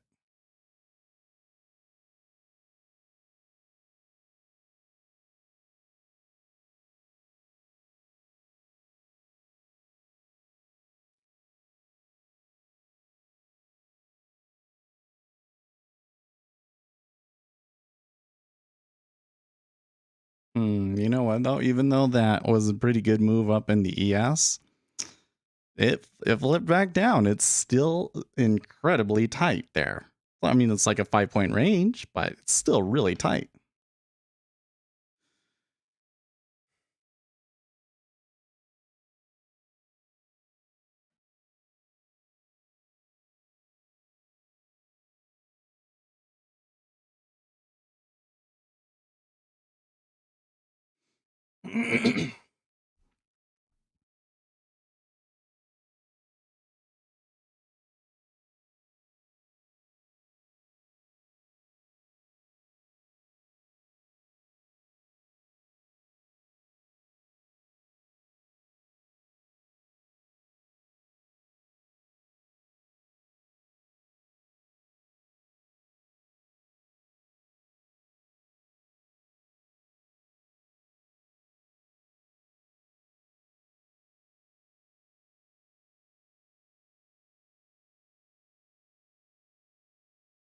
All right. Well, 26 half is the new 26 half, apparently.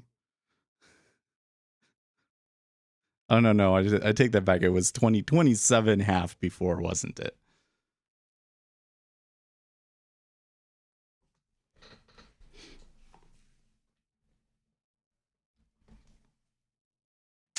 Okay.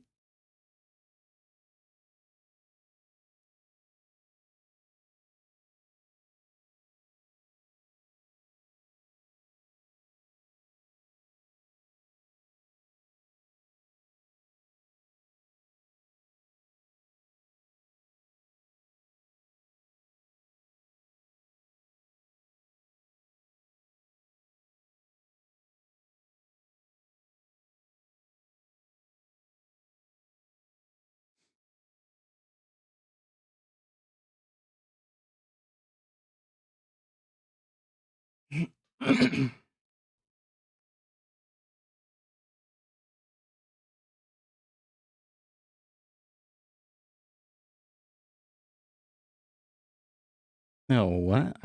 So apparently in 2013, Michael Saylor said that Bitcoin's days are numbered. It seems like just a matter of time before it suffers the same fate as online gambling. Really?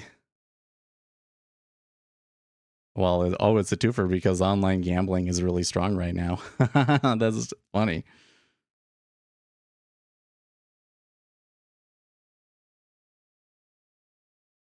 I can't believe Michael Saylor said that. I wonder why he changed his tune.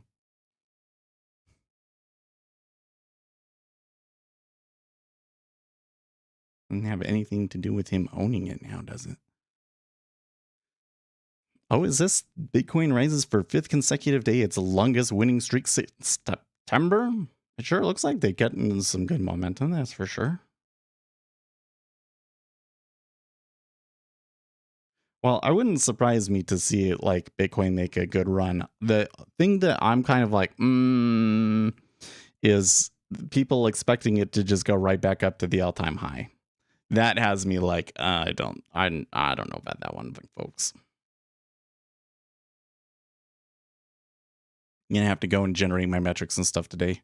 Make sure I make a Patreon post. I still have the Patreon link in the video description. Yeah, I haven't been pushing. I haven't really put that forth a lot. I don't know. It's just not that interesting to me, I guess. I think what I need to do is I need to start a Substack. But I think that if I'm going to start a Substack, I want to post a lot more than just that.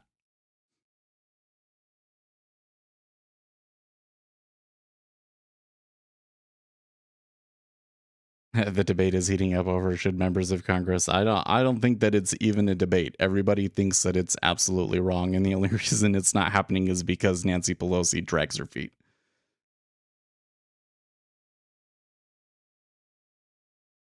She was like, "Oh yeah, sure, we could do that," and then what do you know? Nothing has happened. They haven't had a vote or anything. Surprise, surprise.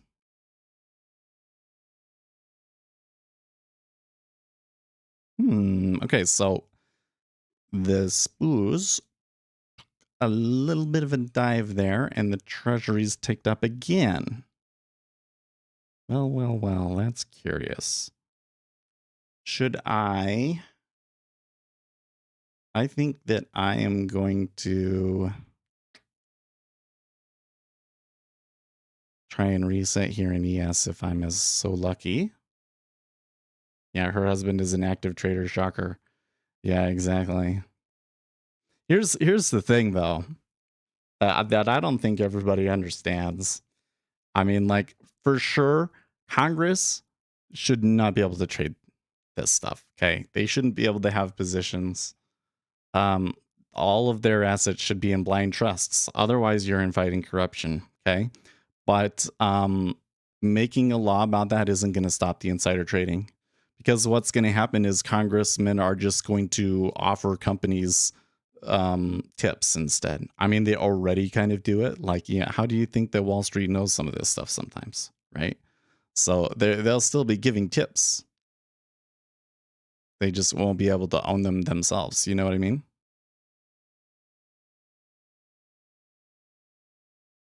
Okay, when that sort of a thing happens to me in ES, I start to get a little suspicious. Okay, we're good. We're out of that one.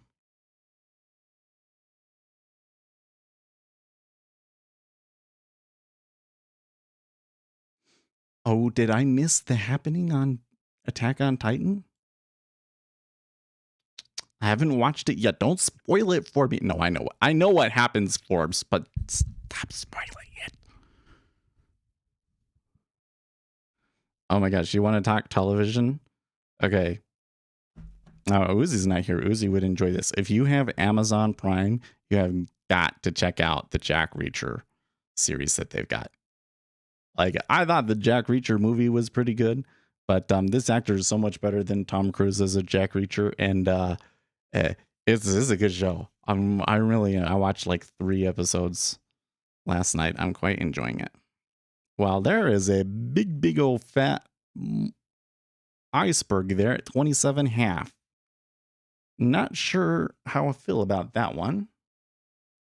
I should note, though, that it kind of appears like it's the downside in ES that is pushing us up in the treasuries. This still seems like inverse correlation to me. And the spreads this time, remember that when we initially moved up, we saw some steepening. When we came back down, we flattened back out. Now we've moved back up to the middle of the range again, but the spread is practically unchanged.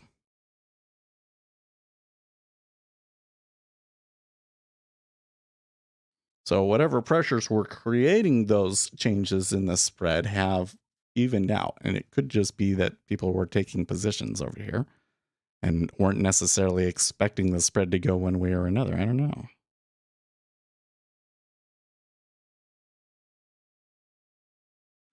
David Portnoy has a complaint against the Business Insider. Really? I gotta click that one too. So much stuff to read this morning.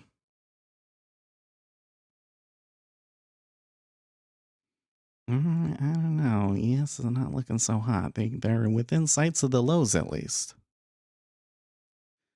They are within sights of the lows.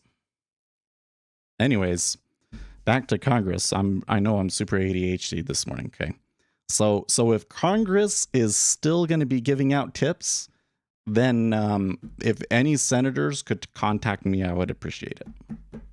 That's because it's not non-private. It's public information. So if we can get the inside scoop from a congressman, we could trade it. Don't diddle in the middle now. Yeah, well, my problem today was definitely like trying to catch the edges here, right? Like I was basically betting on a breakout at some points. But that last time I recognized where it was and decided to take the mean reversion trade off of some absorption there, and it worked out okay. We'll see. They might as of yet still push lower. You should read the Kennedy Sr.'s statements. He argued for congressmen and senators to be excluded from insider trading after his bootlegging business failed when it was being... Oh, really? Well, there's this whole thing about inside information, which is kind of like, well, listen, the law has taken a certain position on it, which is that everybody should have fair access to the same information. Okay. I'm not going to argue for or against it. I'm not sure if I really have an opinion. I just know what is right now. But if what is right now, why is it that what goes on in Congress is not considered non-public? Right? So like, it's one thing if they have a committee hearing and it's not like it's a private meeting. It's like information that's available to the public. It's just that nobody in the public was there and you don't get the documents until it's too late, you know? So the problem there, number one, is that Congress should have better records so that the meeting notes from whatever those meetings are is released to the public quickly. And then you could sit down and you could tell the Senate, okay, until it's publicly posted on our news archives, you can't trade on that information. Then that would be fair. Right? Then that would be fair. I kind of wonder sometimes, is it the case that like you could be just as informed as the congressman if you were just willing to dig into the documents that Congress posts? And we're all just, you know, how would you even know where to start digging? You know what I mean?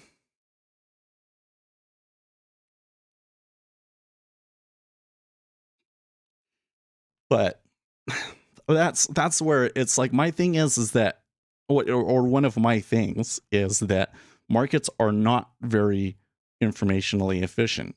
The liquidity needs and so forth seem to trump fundamentals like almost every time. And so we get very, very far away from value for very long periods of time. And what that means is that this mechanism of people that are informed and would trade based off of that information is not strong enough. And if we want markets to be efficient, we're probably going to have to restructure the market to some extent to give those people an advantage, right? So getting rid of those informed traders in the form of congressmen, what is the end result of that going to be for the market as a whole? Well, maybe they give tips. Okay. But even with them giving tips, I think I'm going to say that the net result is that the market becomes less efficient, not more efficient, because there's going to be that information that's out there that's not being factored in, you know? So to me, it doesn't necessarily bother me that they're trading on that information so much as it is that they're even able to hold the securities and then make decisions off of it. That's such a huge conflict of interest. I mean, it bothers me that you got all these people. So one of the things that's been happening, what is the name of this agency? It was on the Bitcoin subreddit. I mean, I read all the crypto subreddits, but I must admit that I find the Bitcoin subreddit to be pretty entertaining.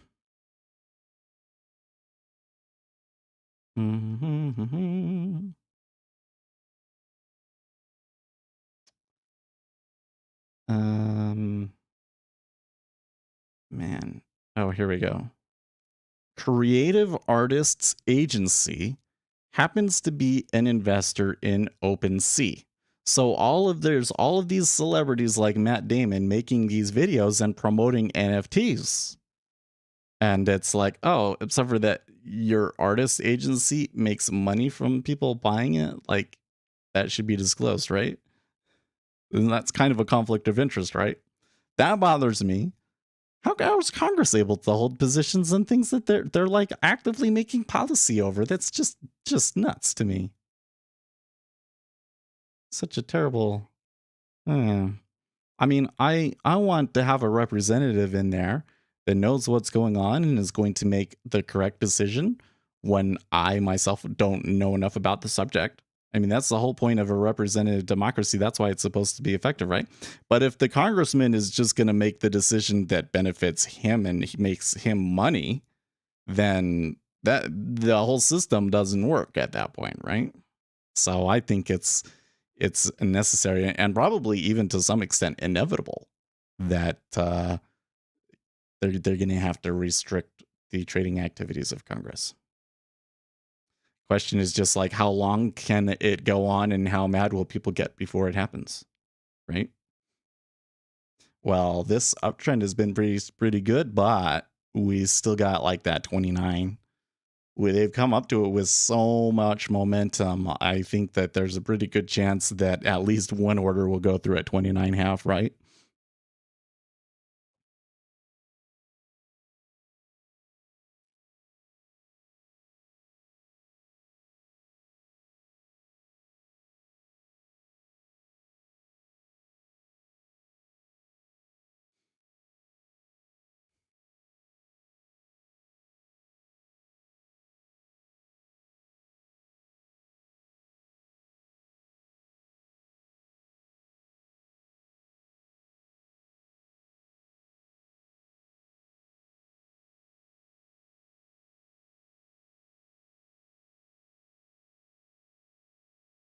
Oh, wow. Well, read this. I took out a loan for $300,000 and put up $600,000 worth of Bitcoin as collateral. Wow. So you're rich, my boy. You're rich, my boy. Market kept going down, so I kept posting collateral as needed to keep the loan healthy. I got an email saying that the loan was being called back because of indirect exposure to a mixing service. I appealed the decision because I bought the Bitcoin back in May of 2020 and kept it on my Trezor the entire time. However, since I didn't buy it on an exchange and the person before me mixed it, I get screwed. In summary, I took out a loan where Bitcoin was $65,000, cost me over $6,000 in origination fees, and paid 2 months of loan payments, which were each $2,500 each, and got liquidated at $37,000 a few minutes before I pumped to $42,000 today because of indirect mixing exposure. And now I lost more than half of my Bitcoin holdings and have a huge tax bill and was screwed out of a fortune. Do not use BlockFi loans. Worst experience I've ever had in Bitcoin. Can you believe that? So they literally They literally liquidated. He was holding tight. They literally liquidated him. There was nothing he could do about it. And then the pump happened. Mighty suspicious. He had to put twice the amount he borrowed as collateral, and he was still called. Yeah. That's pretty good. Okay, so they did trade 9.5, by the way. So let's see if they get 21-27 even.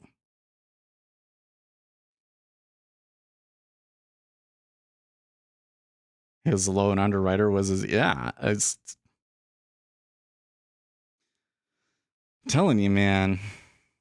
We live in the golden age of fraud. The thing that makes me the most mad, it bothers me. Like, I try not to let it bother me because, I don't want to think about things like that. Obviously, I wish that the YouTube channel was more popular than it was, right? Would love to be able to just like do this full time. But that's okay. Our content is only so good. Our potential audience is only so good. And we've actually done quite well considering what we're doing. And we have a plan for the future. And I think that this channel could get a lot bigger in the future. Okay. So you don't want to stew about, I should be doing better on YouTube, right? But what pisses me off is when you get these celebpreneurs, people that literally know nothing about the markets coming in, becoming famous by hawking bullcrap on TikTok or whatever. Like there's these people that I don't think they know anything. So as an example, there was this guy the other day, and he was like, "Oh my gosh, guys, the yield curve is flattening, and a flat yield curve has predicted every recession ever." You've all heard that one before, right? Oh, this was so effing hilarious. Okay, so yes, the yield curve kind of flattens it. Flattening in and of itself doesn't mean it's a recession. It has to get below, it has to invert first before it's a signal for starters. Okay, and we're a long way away from that, right? Anyways, so somebody in the comments says, "It looks like you have predicted 15 of the last 5 recessions because the yield curve has inverted more times than it has actually happened," right? And the guy didn't know he was talking about. It's like, you're gonna talk about this sort of stuff, you should like actually know it. Like you shouldn't just be browsing on Investopedia and then going and making a TikTok about something that you just like. We're making these videos right now. Okay, we're making videos about stuff that I read in a book. Basically, we learned this stuff in the book. Okay, I studied this stuff for like 6 months, and I talked to the guy that wrote it. Okay. Some of these people, they just throw stuff out there. And so all of these irresponsible people that are basically out there trying to take advantage of their audiences to just squeeze them for all that they're worth. And they're the ones that get all of the attention. Oh, it makes me so mad sometimes. It makes me so mad sometimes. Well, they did touch 29.5, but they pulled back pretty good there, so...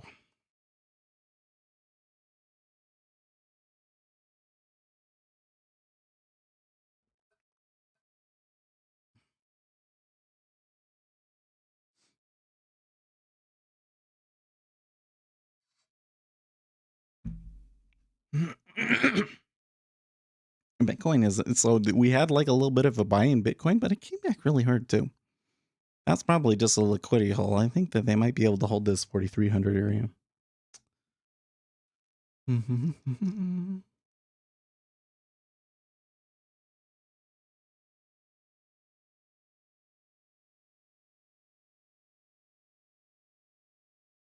Yeah, so the thing that's really interesting about that one, this guy though, is that they basically made the excuse that the previous person that owned the token before him used a mixing service, because that could be fraud, right? That could be like stolen money and stuff. They want like clean coins.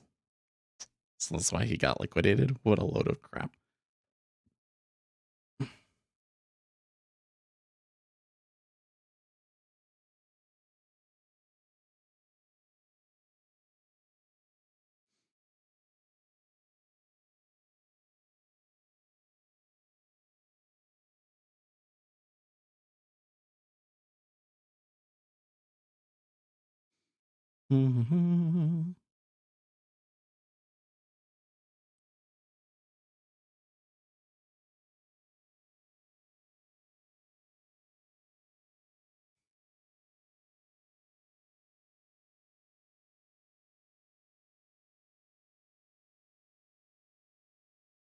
Wow, Reese Witherspoon has a $750,000 NFT collection.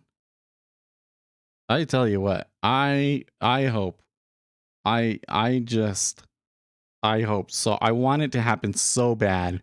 I hope that the entire NFT marketplace collapses and that every celebrity that's involved in that nonsense loses their shirt. Please, please, please. That would be so awesome.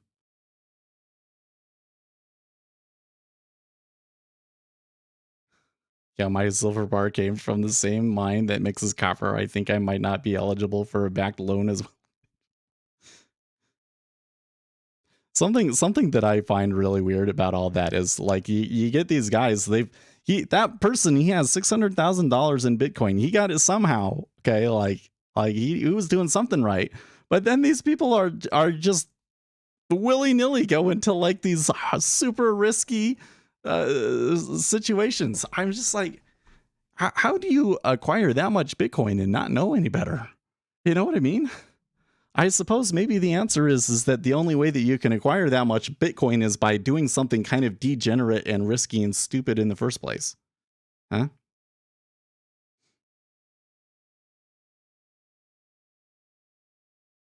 Yeah, that was a pretty good, run, bull run in the treasuries here.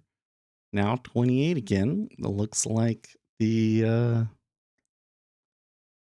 guess we could call that the middle, but you should create your own NFT. I mean, I thought about it, but all of my ideas were kind of like, nah, that would be more. Again, it's like I would rather just stay as far away from it as possible. You know what, to be honest? Like, um, well, success through honor rather I would rather sorry. I would rather fail with honor than succeed through fraud. There you go. I got that from a Star Wars Clone Wars episode.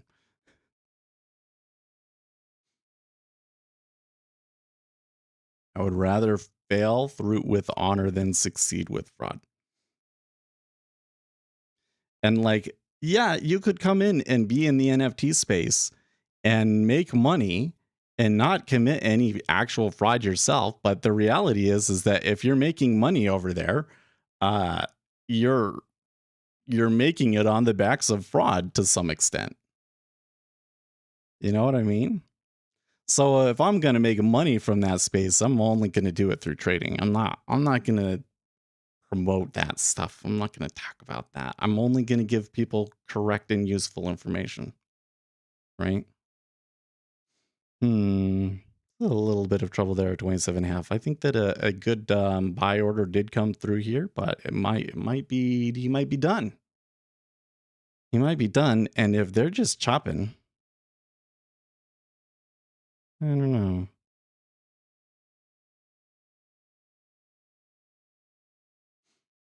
Well, part of the thing here is that there does appear to be some degree of equity correlation going on here. You know, I have the wrong chart on my. Okay, yeah. So when we reached our highs in the treasuries, the S&P 500 was headed down. Probably shouldn't have held on that long that I had over there, huh?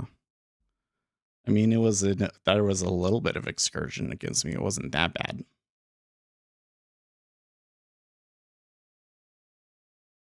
I wanted to make an NFT of like the efficient market hypothesis, but like that's a published paper, so that's kind of like copyright infringement. So how do I make it the efficient market hype? It has to be super ironic. Like the whole thing has to be like this is all stupid fraud and you're all stupid and give me money because you're so dumb. Like that's the only way that I'm going to do something like that.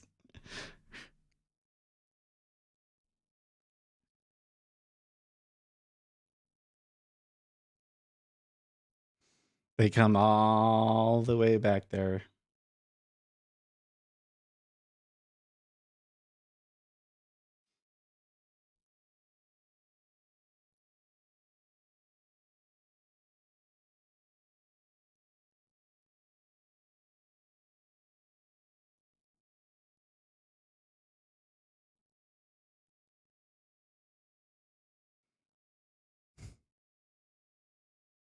Okay, so now a lot of people are picking up on the fact that Ted Cruz bought $50,000 in Bitcoin during the price drop.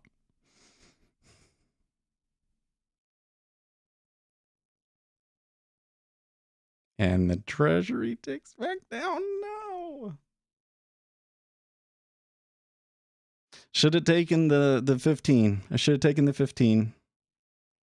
9.25 could have gotten that.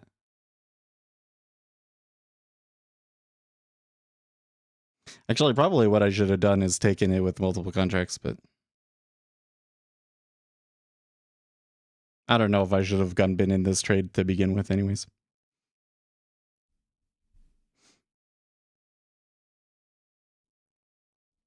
Ooh, we got 25 minutes, 20 minutes left or so.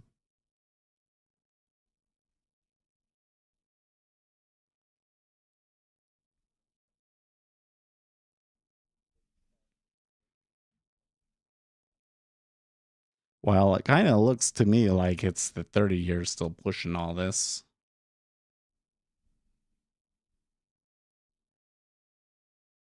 So the 10-year just seems to be along for the ride today.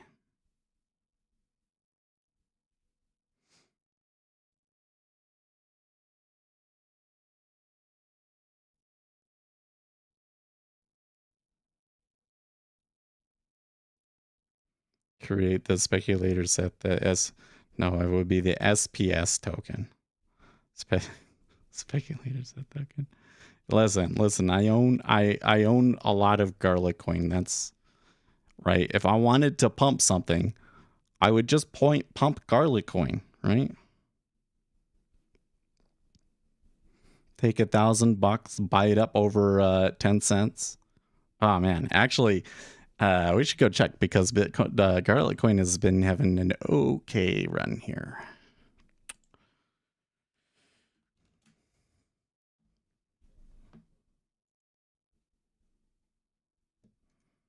Are they below 70 or 7? No, they're almost at 8 now.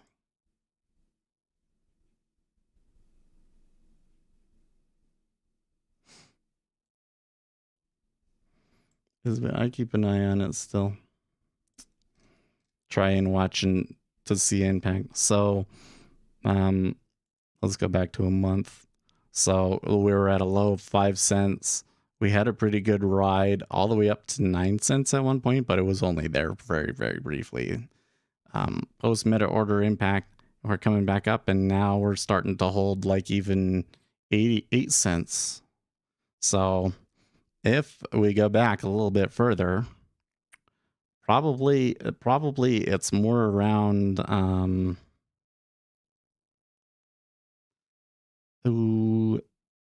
10 cents is up there, right? So if garlic coin gets above 10 cents, I think you might start to see it might start to get a little crazy again. I mean, this thing right here where it was at 30 cents at one point, that was pretty crazy. If it does that 2 times in a row now, and the low supply that it has and everything else like that, this thing could get so nuts so fast. Man, if this had even a fraction of the interest that Dogecoin got last cycle, this thing could go like easily go to $100. Like, it's kind of crazy to think about. I don't know if it's ever gonna happen. I hope. I don't know if it's ever gonna happen.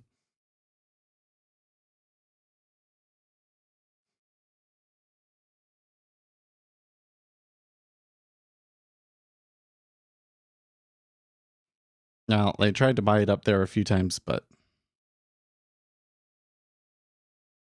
you can see it's still a little bit of a flattening pressure.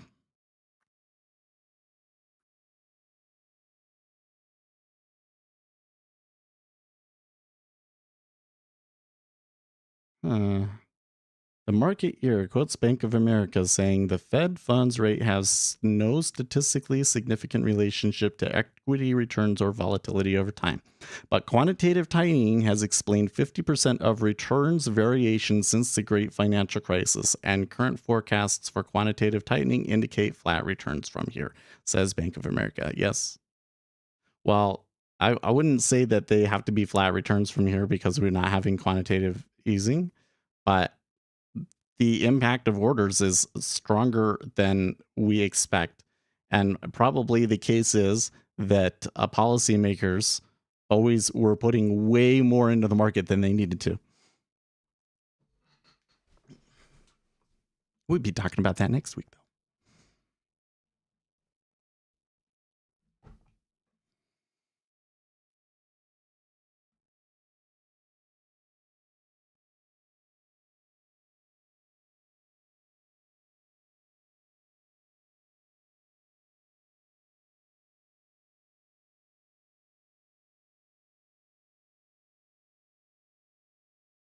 LES turning there a bit again.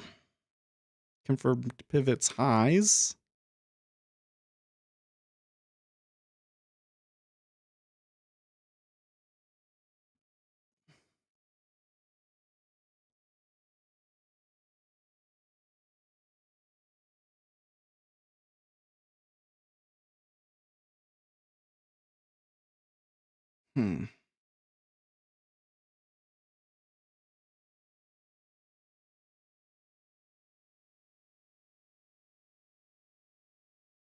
Anyways, so over the weekend, I made a TikTok. Well, it was on Friday. And it was this guy was saying, well, even if we move back down, there's some really big bids below us. And I was kind of like, wow, that's a good thing. But just remember that if somebody wants to sell, they can blow through that so easily, right? I think there's a reason for maybe some short-term enthusiasm. But longer term, from my edges, it's like macroeconomics. So maybe it moves up and I just does it without me, right? And it's not really to the valuations that I would really like to see. So I don't know. But I got a lot of views on that video. So now I'm like, well, they're going to want me to pump Bitcoins again, mint 1 billion NFTs, most for the hypothesis. And I can split the document up of the efficient market hypothesis paper that is generally considered to be like the seminal paper on the efficient market hypothesis, and I can mint an NFT for every word. Yeah, every individual word can be one NFT, right?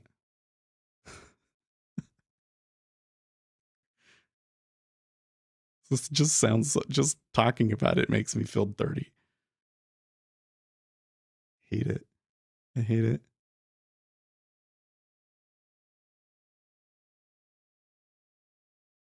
Hey, that's a good uptick to have at 27. I mean, it's still just kind of the top end of this range that we've formed around 26.5, but it's something.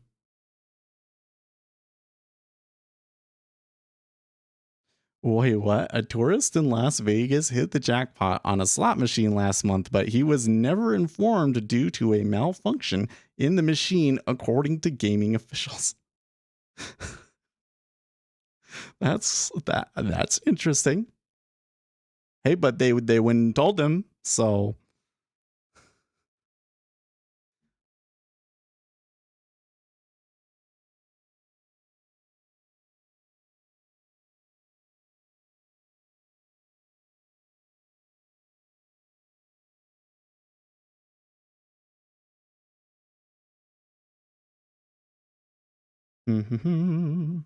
yeah, 26.5 looking pretty even.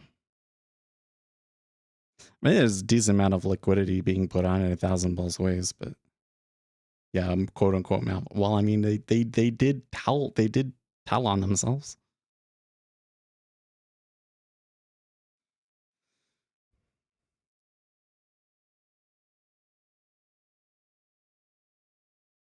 Oh, geez. Discord's giving me this message. Oh no, your server's going to lose a level. Refer to your server settings for status because we haven't been boosted. People have to boost it. I see how it is. Try and convince people to continue pumping money into it. No, thank you. No, thank you, Discord. Have fun. 26 goes. And the bid at 25 half bulls. Looks like the 5-year, the driver here. Decent amount of volume there at 13 quarter.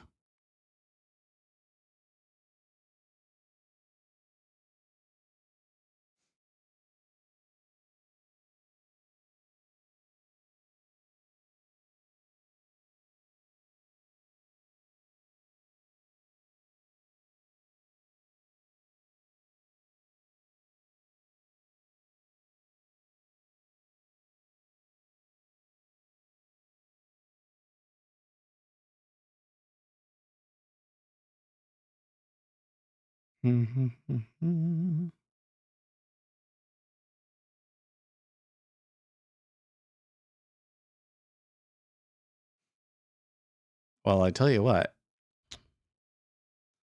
This may be the tightest S&P 500 session we've seen. There's been some tight, choppy sessions last week, but I think this one takes the cake, yeah? They just kind of chopping back and forth across 4,500.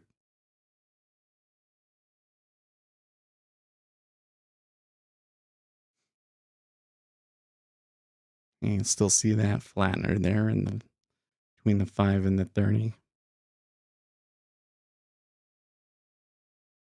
Interestingly enough, though, the volume is much more sell in the 30-year than it is sell in the 5-year here on this. The 5-year has kind of been come back and you can see the cumulative deltas here. You see 5 years pretty back and forth. The 30 has been like pretty consistently sell though.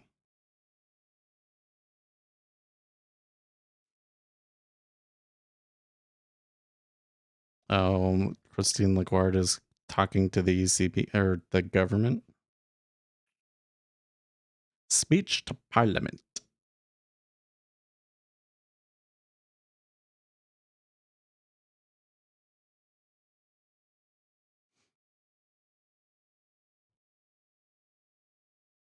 I should make sure my laptop is on.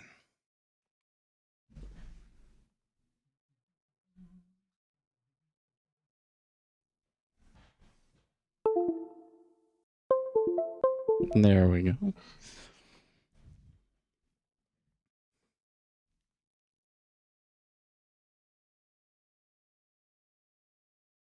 There's another. So it goes quick, doesn't it?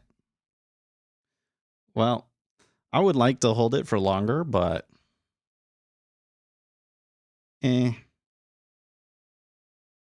Wish I had taken the profits on the one that went up. That's okay.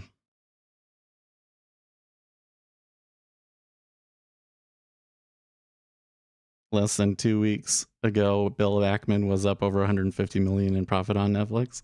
Oh yeah, that's super sucks for that one.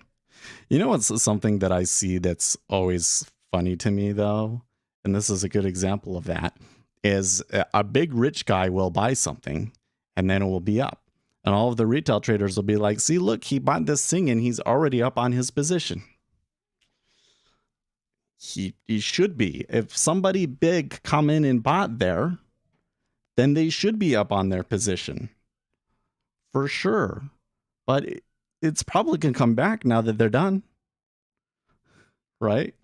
Frankly, if a big rich guy just bought it and it's not up, that's the one that really matters. That's like, oh dear, somebody big just became a bag holder. Right? Well, it looks like they're going to push new lows. They tested the upper side of this. It didn't really go. I guess the bears have it today. I guess that the bears have it today. I guess the better trade would have been when it was down here at 9.25 to buy it, huh? We didn't lose anything on that trade, but it's still a little frustrating. Still a little frustrating. Look, there's a pretty aggressive move down.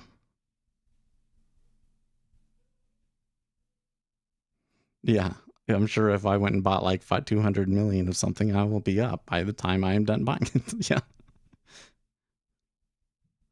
I'm just saying, like the thing that I see most consistent, like the broadest thing. Listen, retail traders are wrong about all sorts of things, but the one thing that almost every retail trader believes that is wrong is that they think that that in order to have an impact on an asset, that it really has to be insane amounts. That's why the square root law of meta order impact is such a key understanding to go into and be like, oh yeah, like if you look at the volatility that you have on the day, 1% of the volume can be responsible for 10% of that volatility. Now all of a sudden, now you have like a benchmark. You realize how impactful orders actually are. So that when you're reading the news about these sorts of things, you kind of go, oh, well, that's not necessarily a good thing, is it?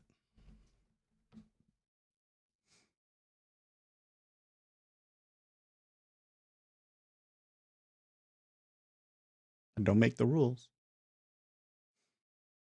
Was it 940 that I, yeah, okay, it was 940 that I took mine. Already 945. It wouldn't surprise me if it bounced back up near the highs at some point. It might wait for me to be gone and then do it. I don't know. The way that this is acting right now, it's kind of seems more like the market maker screwing around. Like even this breach on the lows, that's just, okay, we'll test the upside. Now we'll test the downside. And I guess the market is still slightly tilted to downside here, which, you know, that's the trend. That was been the trend, and there was the trend from Friday. But, you know, like already bouncing hard off of those new lows, right? This is like market maker nonsense because they have no reason to move. I don't know if I'm going to take any trades tomorrow. Kind of seems like a pretty crappy market here. You know, let's change our 10-year back over to, so we can show we got 9,500, huh?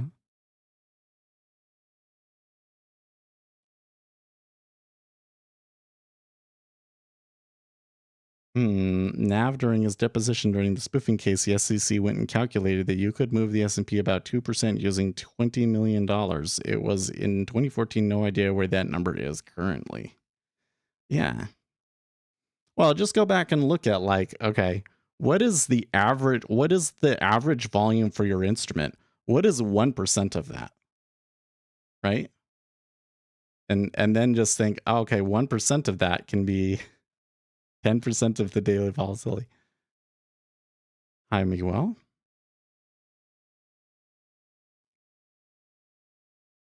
It's just people think, and that's the thing that's kind of crazy, is that like I think the retail perspective on it is like the market's going to do its thing and it's really hard for it to move, and it's only like through the collective participation of a bunch of people trading off of some sort of technical level that that's not the way that it happens at all. It's the exact opposite. It's like one big guy can come in and just completely destroy everything that you think is going on. Same in Bitcoin. I mean, like right now, I think that some big guys stepped in and bought it. Whether they're going to continue to step in and buy it, how am I supposed to know? There's no way for me to know. The chart looks encouraging, but all it would take is one guy to come in and sell it, and we'd be right back at the lows, you know? And why would they do it or not do it? Well, here today, me trading the 10-year, I had an opinion. I decided to take a few trades on it. I started to work it out okay. But that was a bit of a gamble, right? I didn't really, or really we should be waiting for like an opportunity when it's like, you know what, like anybody that's going to try and buy this go the wrong way on this is just dumb right now, right? Like that's when you really want to do it, is where the time where that one guy can't just screw you over, right? And hey, maybe someday you are going to be rich and you'll be able to move it. And you're going to have to be able to account for that, right? Because if you just try and shove people around, what you're going to find is you buy it up and then you sell it all, and you're going to end up lower than where you started and you lose money. So you're going to have to trade in a way that, you know that somebody else is going to come around and buy it up behind you and move it up really well. And this is also why, by the way, you could go just watch. Okay, like when certain funds get on CNBC and they say, "Oh, we have a position in this now," except for Dennis Gartman, he doesn't know this, but everybody else, it's like, where did they take it from?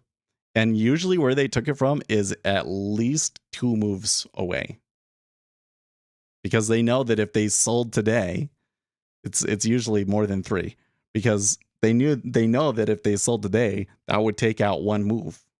And what if it requires 1 move down before they decide to puke, right? Then at least they can break even. So they don't get on television and start talking about it until they're like 3 moves. Just go watch, you'll see it. They can move it at a blink of an eye. Well, it takes them a little bit of time, but yeah. Conditions can change quickly. That's what we should say. Conditions can change. I can tell you what the current conditions are. Conditions can change quickly. Past data does not seem to be very effective at predicting future data, even in volume. Although there's certainly more consistencies in volume than there is in price. Price is like practically a random walk. At least on short time frames. On long time frames, there's kind of this trend following effect that is interesting, which, we could maybe take advantage of, or I mean, that's what we're taking advantage of here with my CTA fund. But you got to have a big wad of cash to do that. I wish I could find, you guys keep an eye out for me, books that describe CTA, or how to run a CTA fund. I want to know the strategies they use and all that stuff. The more I can learn about being a CTA, the better, I think. Andrew Yang tweets, "I don't think Joe Rogan is a racist," and then deleted the tweet. Well,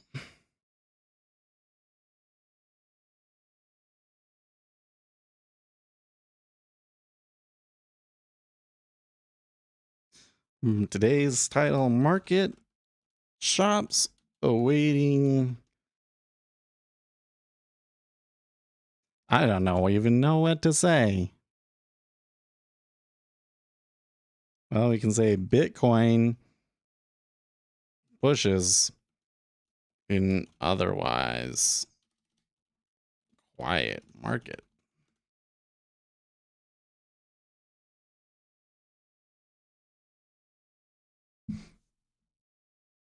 They can, you know what? The 10-year is moving a lot more freely now that they broke those lows, though. I think there's some liquidity problems here. Which might be why they were able to break the lows quite the way that they were. It's like I'm not seeing any kind of like, there's no news. I don't see like really strong reasons for them to like be making big moves, like liquidity demands or anything like that. Maybe later when we get the auctions later this week. But it seems like that when we hit those lows, that the liquidity provider is not so happy about it. So it pushes a little bit lower. All right, guys, time for me to get going. I will see you guys. Thank you for the likes, by the way, 16 likes. That's a new high. I will see you guys on tomorrow. I was going to say Monday. Today is Monday. I'll see you guys tomorrow. Stay profitable, friends.